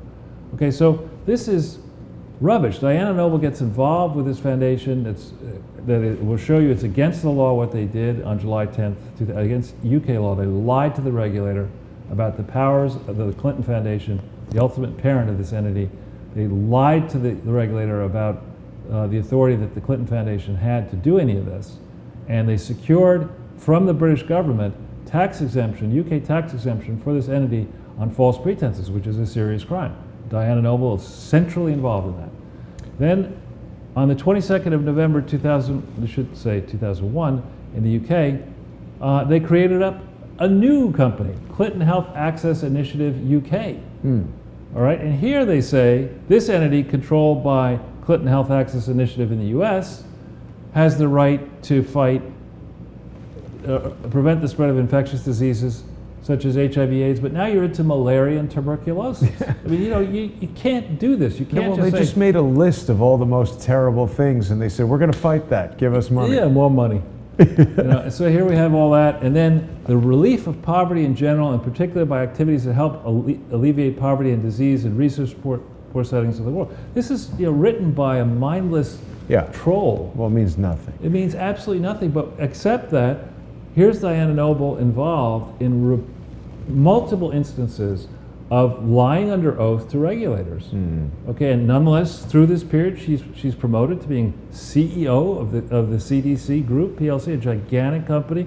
Now she's going to be on the board of the Bank of England. That's exactly the kind of woman we need for that job. I don't know. Well, we go to the next page, next slide. Yeah, here's, I call her the ignoble Diana G. Noble. This is a chronology. All of these dates, you can go down, and we won't put the link, you can go down to these sites. I show you for the William J. Clinton Foundation, UK, that's the first link. And then the second one is for Clinton Health Access Initiative. Why is it beta? It's just that's just the site's name. It's a beta testing. But if we go back into the smaller type. So Diana Noble is supposed to be pretty smart. How come on the 31st of March 2008, she didn't learn that the authority for the parent company for Chai was revoked in Massachusetts with effect from the 31st of December 2007, just when she's starting out. On the 12th of March 2008, she puts an application in alongside Andrew Kessel and Bruce Lindsay to register this crooked subsidiary with the Charity Commission, 19 days before the authority for the parent company is revoked. That's a serious thing. When the Massachusetts, the state where the headquarters of your parent company is operating, says you can't do business in our state because you're that screwed up, typically something you might want to tell the UK about. right? And here's Diana Noble claiming that through this entire period, from March 2006 through sometime in 2011, Diana Noble is claiming that she's the executive vice president for Clinton Health Access Initiative, an entity that legally didn't exist, and nobody's testing this. Not the UK government, not the Australian government, not the American government, not the IRS, not the Department of Justice, not the Attorney General of Arkansas. Nobody cares. One big happy globalist party. So, and then back in here, it's interesting. I checked this.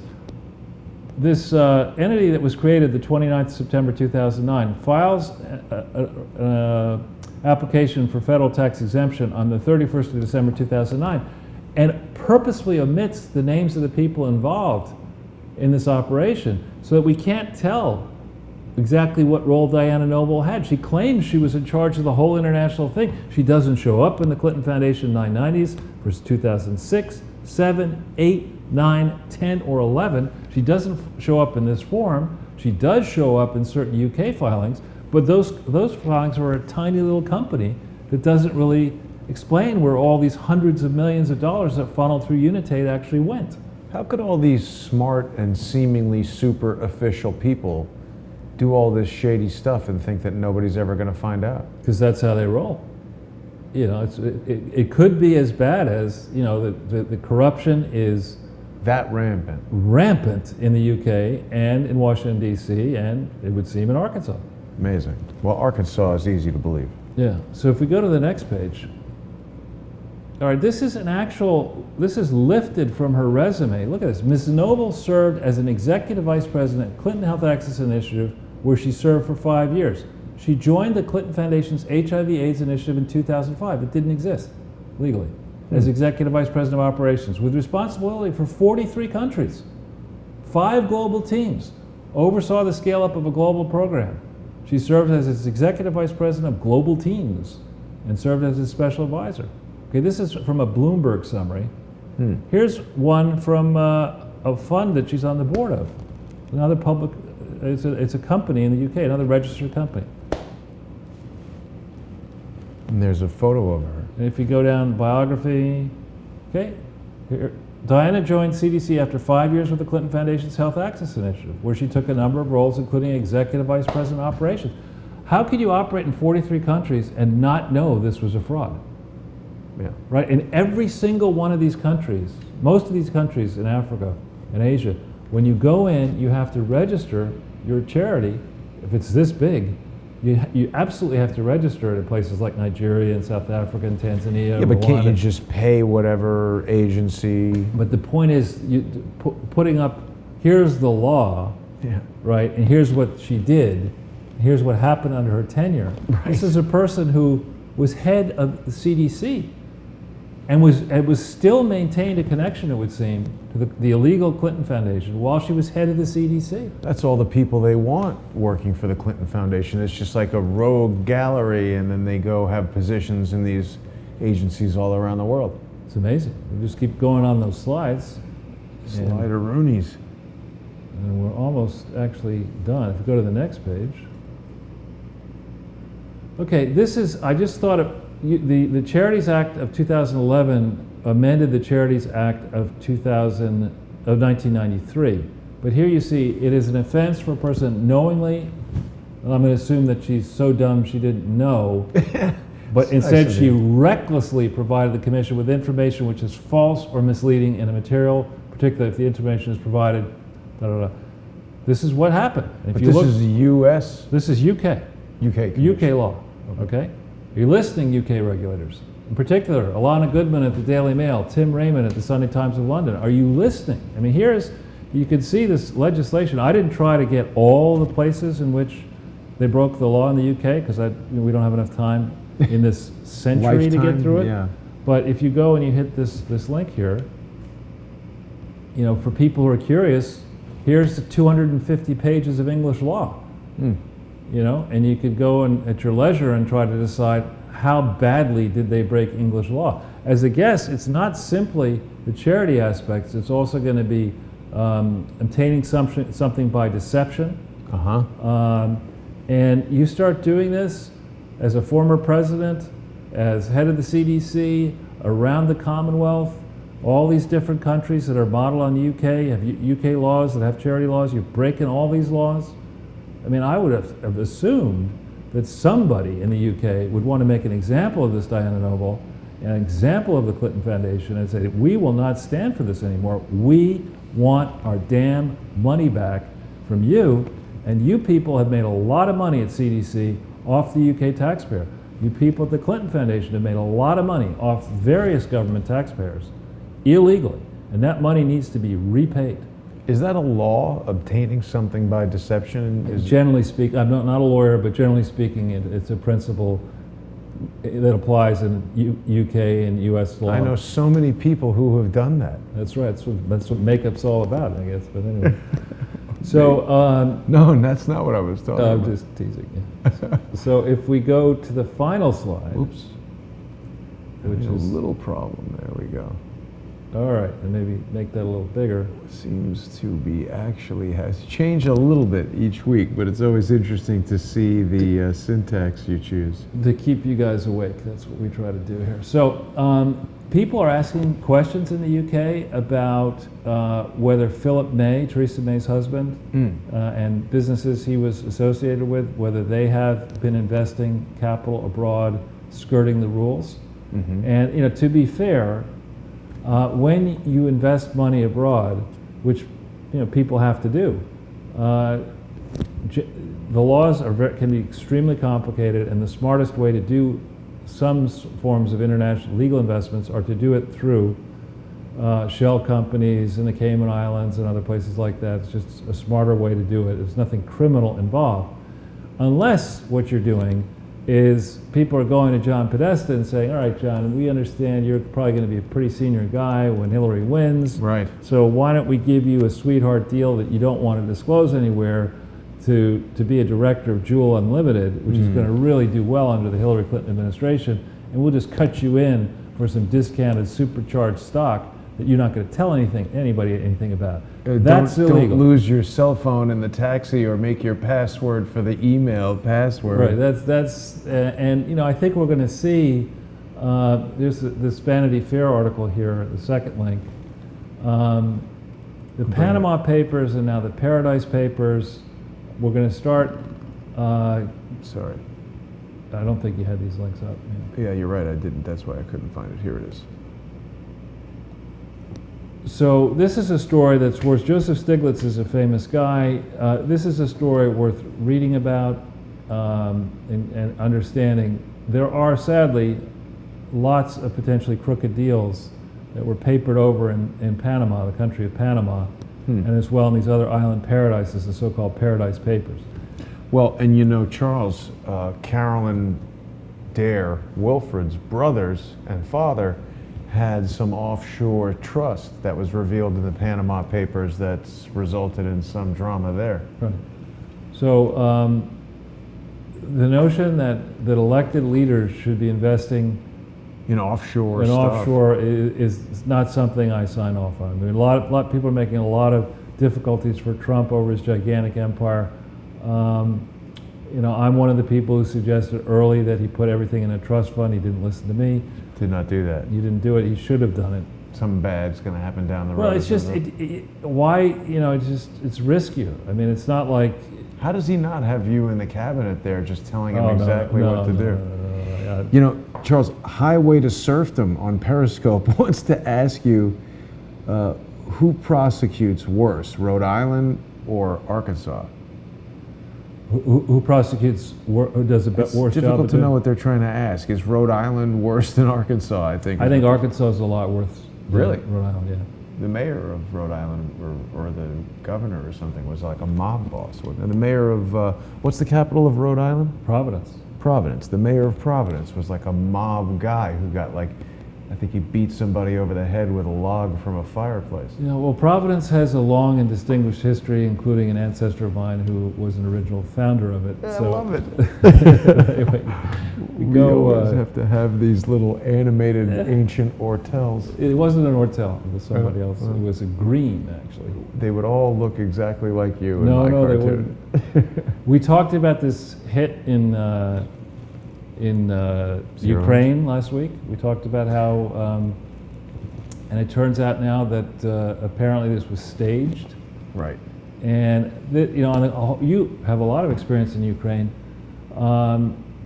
Most Americans don't, and our relationship, our decision under George W. Bush and then under Barack Obama to cozy up with the nationalist Ukraine elements is a regrettable decision, I would argue. That was an uninformed, let's put it charitably and say it was uninformed decision. Because the nationalists in Ukraine, aren't they like Nazis, basically? Basically, and worse than that. And so that's not a team we should be siding with. And as we go around the world trying to argue that America's a force for freedom and, my ex-wife's family has left Ukraine since our divorce. Oh, look, he's got even a swastika-looking thing on his shirt. Yeah. That's the hitman. Nice looking guy. He looks like he should be in a Ricola commercial. Not that I know anything about that kind of stuff. But, so the whole idea of our relations with Russia, what Russia may have been trying to do in Ukraine, what Joe Biden's family and others were trying to do with the Ukraine nationalists. This is an area where, forget Jake Tapper, forget the New York Times, forget, independent journalists like you and others need to get to the bottom of what was really going on. Why was Russia concerned about American support for Ukraine nationalists? Could it be that the Russians, remember a lot more about what happened in World War II and do not want to see a racist, anti-Semitic thugs take over a government on their border and perhaps, carry out malicious actions against Russians who are resident inside Ukraine? I mean, there's a lot more to this story. I'm not saying that you should give Russia the right to seize Crimea, right. But I am saying that at best our policies in the Ukraine were uninformed, at best. And at worst, they're crooked. You're reminding me of an episode that we did with Lee Stranahan that I think had to do with that whole Charlottesville thing, Right. Remember, where Trump said there were problems on both sides and everybody said, oh, he's supporting racists.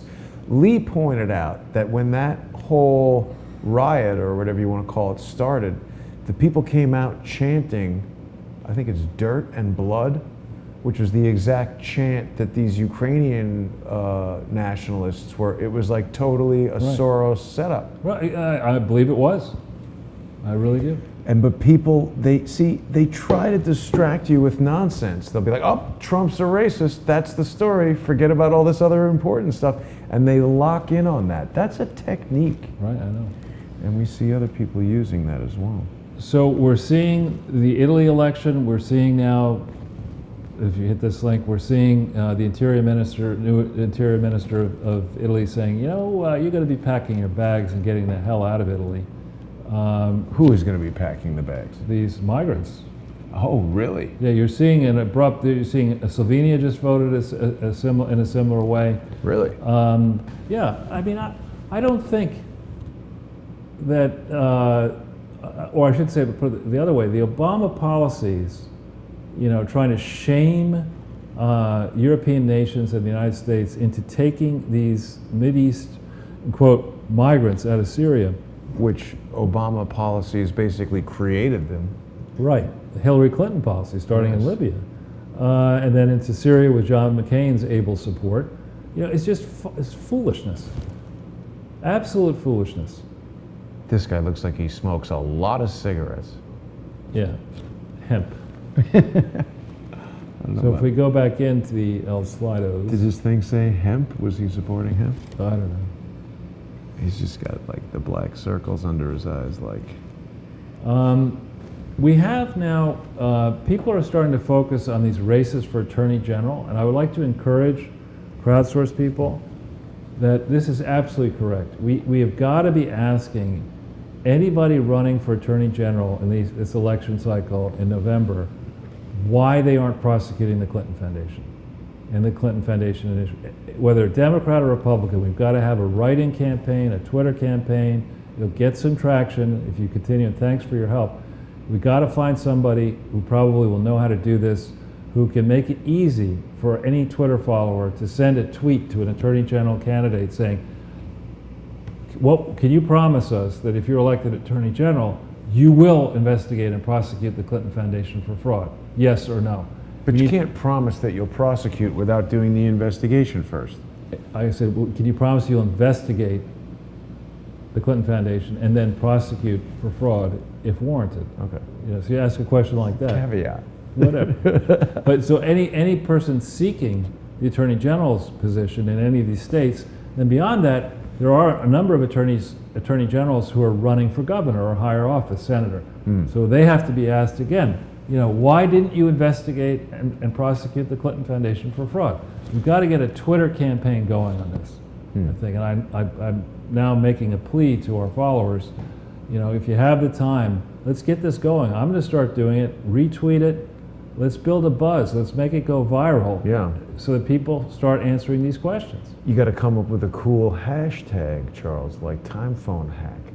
But this article, ironically, is talking about how people who are against Trump are becoming more focused on the Attorney General. I guess I do think a nice side effect of what's going on is that I do think that the average person is sort of generally more informed. I think there was a time not that long ago where you could have said, "Who's the Attorney General?" and people will be like, "What? Attorney what?" We have one of them? Yeah. And now everyone knows it's a useless lump named Sessions. Yeah. So if we can put up Donald Trump's Twitter feed. Yes. I mean, It's epic. it is. But look at this. This did come out, as I thought, 3 hours ago. He's citing Mark Penn saying, "Why are there people from the Clinton Foundation on the Mueller staff? Why is there an independent counsel? To go after people and their families for unrelated offenses? Constitution was set up to present this. Stormtrooper tactics almost." This is Penn talking, and Donald Trump saying, "A disgrace." Yeah. Now, remember, they were very into like, oh, don't let him tweet, but this is an important platform for him to counter the nonsense news. Yeah, I mean, he's got a few followers. Is he the largest followed person on Twitter with 52 million? I don't know. I honestly don't know. Oh, he's on Instagram. I haven't seen that. I've never been on Instagram. Yeah. Well, you're Anyway, not. this is mandatory reading. I would encourage people to it's very entertaining, frankly. His Twitter feed? Yeah. He is funny. I'll give him that. So, Paul Manafort. Oh, that's a whole other thing that he's on there. and then this is just disgraceful. I saw this. This, I think, is run by.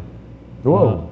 Yeah. Oh my God. Millennials would rather date an MS-13 gang member over a Trump supporter. I mean, this is just, and it's a Daily Caller story, but picked up by, I think, Pamela Brown over at Fox, who's a very smart top producer. I mean, this is just absurd. Well, they would be killed by an MS-13 gang person. Yeah, it's just, I don't even think they know what that is or means. They just want to be anti-Trump. Yeah, I would guess the sample. Would you want to go on a date with that guy, Charles? I wouldn't go on. I date women, Jason. No, I'm kidding. Obviously. But So it's that's just an disgusting. interesting poll. Disgusting. If we go then back into the slide, then we pull up this one. Now, University of Michigan, why does it need to have 100 full-time people on the diversity staff? What's that all about? You got to have a diverse staff. It's ridiculous. But this looks like a white woman. That's not that diverse. It's only hot white girls on the diversity committee. I don't understand what this article is talking about, but okay. Well, no, like you should have, I mean, in theory, you want to encourage a diverse student body, diverse professors, diversity of thought. That's become more, and look at the pay here. Wow. Whoa. That's a lot of money. These are public universities. I mean, this is an absurd amount of money. That is. How And- much are the teachers getting paid? I don't know, but I mean, to me, I think we are way past a zone of sanity. What is vice provost for equity and inclusion? This is certainly an equitable compensation there. Yeah, exactly. Chief Diversity Officer, University of Michigan's Army of Now- Diversity, Equity, and Inclusion. Now, far be it from me to notice that items 1 through 4 would all appear to be men. Right, William, And Gary, and then to check on item 5, do you think Tabby Chavis Sellers might be related to Robert? Robert? What? I mean, This is absolutely crazy. I'm not saying she is, but I mean, It certainly possible. seems suspicious. Suspicious. Well, Phyllis Blackman, so at least they have a black man in there. Who's a woman? I'm kidding. Yeah, That's a joke. I got it. Well, I don't know. Anyway, it's out of control here. I mean, these are salary levels. Remember, we're talking about Ann Arbor and Michigan. Entry level is 90 grand. We were talking about Ann Arbor, Michigan. We're not talking about a very expensive place to live.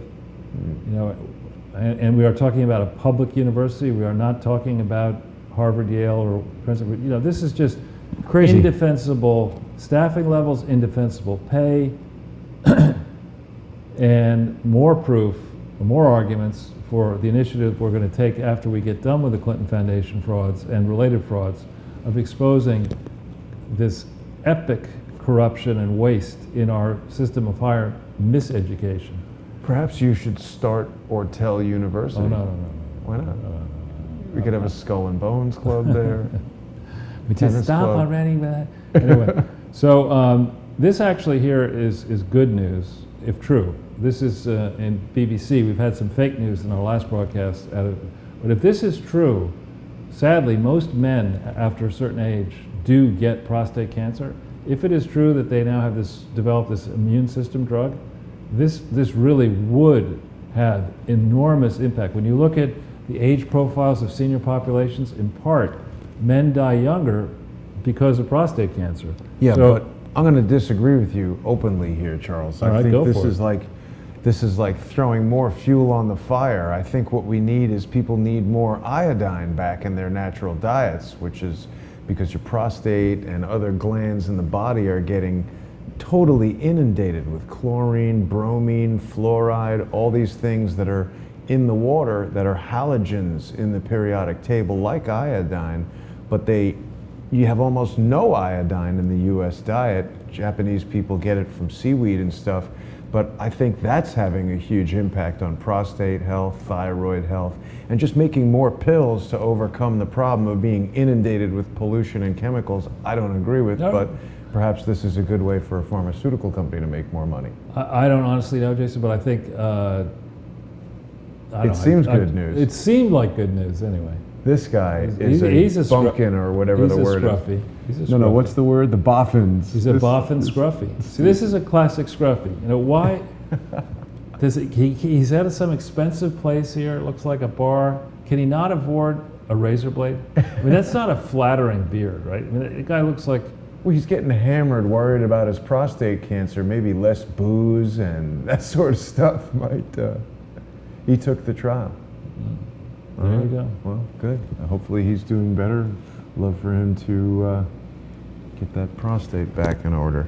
So if we go back in, we have a report, and this is really an important thing. We did the strange death of Peter Smith, I think. We did one or more episodes of that. Yep. And I've had my eye on this case, the John Glasgow case, ever since around this time. Actually, March of 2015 is when I started looking at it. So John Glasgow, see a picture of him here, was the chief financial officer of a construction company called CDI Contractors, which was a joint venture of the Dillard department stores and the Clark, which I think it may be Wesley Clark's family. It may not be his precise Clark, but I think there's a tie-in. Wow. And the idea behind it was sort of a novel idea that Dillard's is a gigantic publicly traded retailer.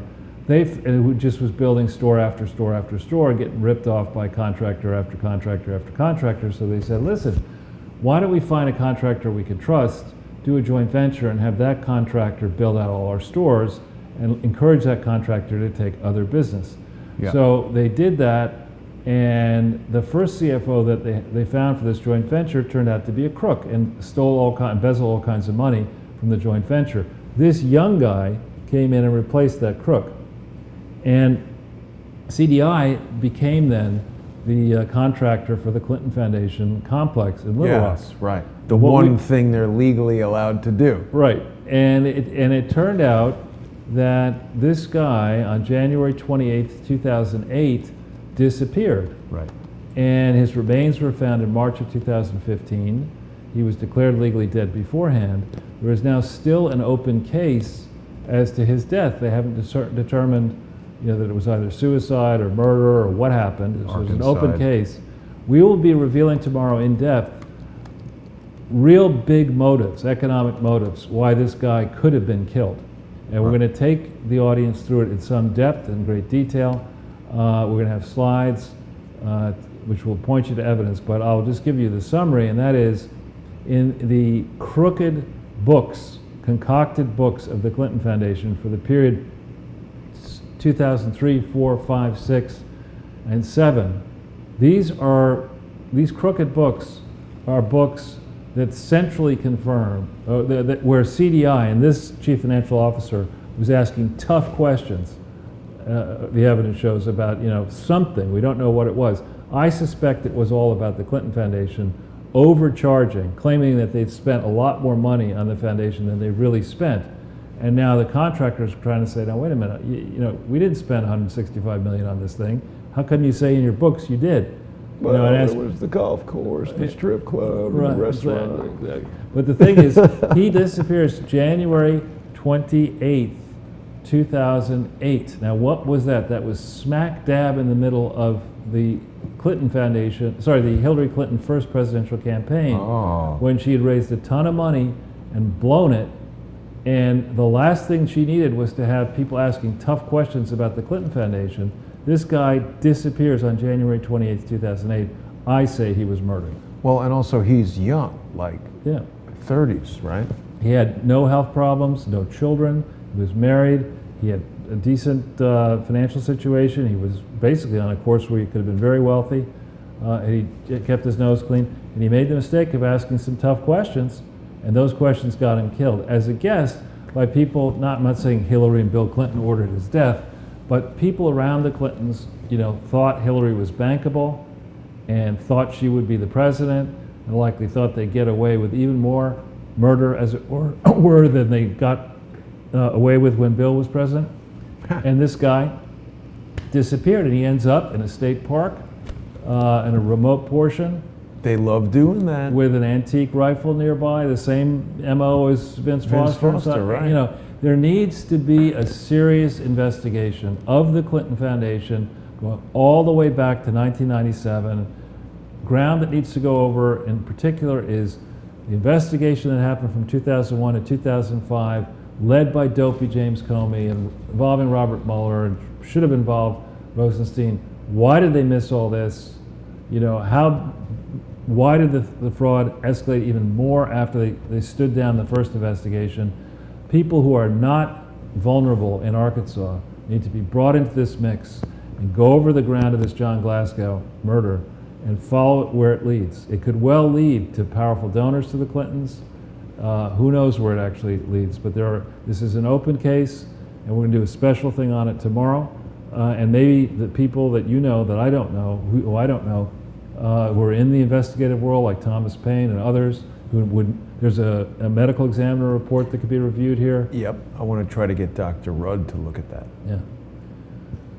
Well, Charles, that was a very comprehensive array of information. Is there anything else you wanted to discuss? I just want to point out that we've done this in 2 hours.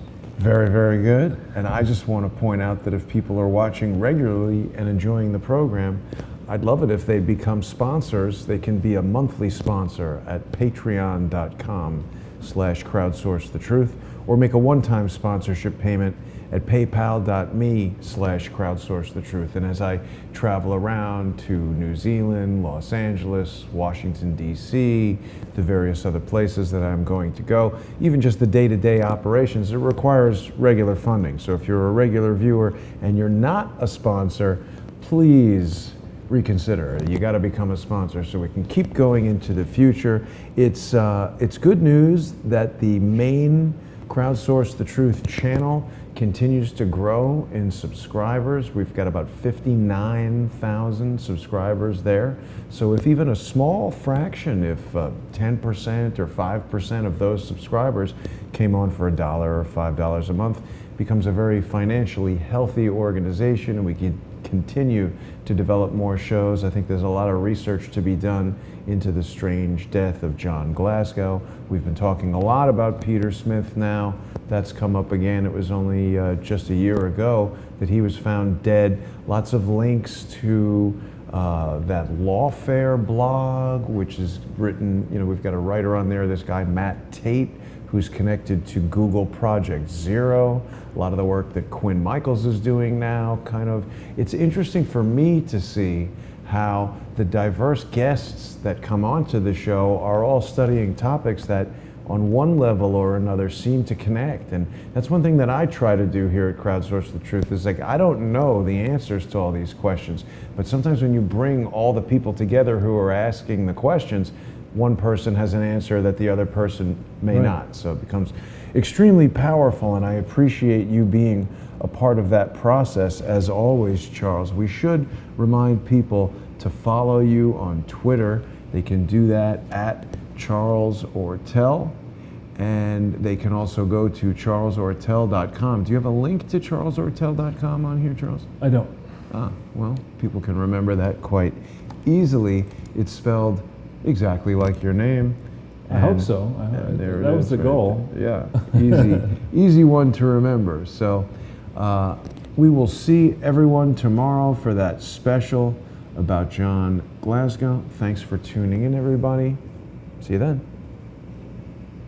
Oh, I should have had a beam out effect.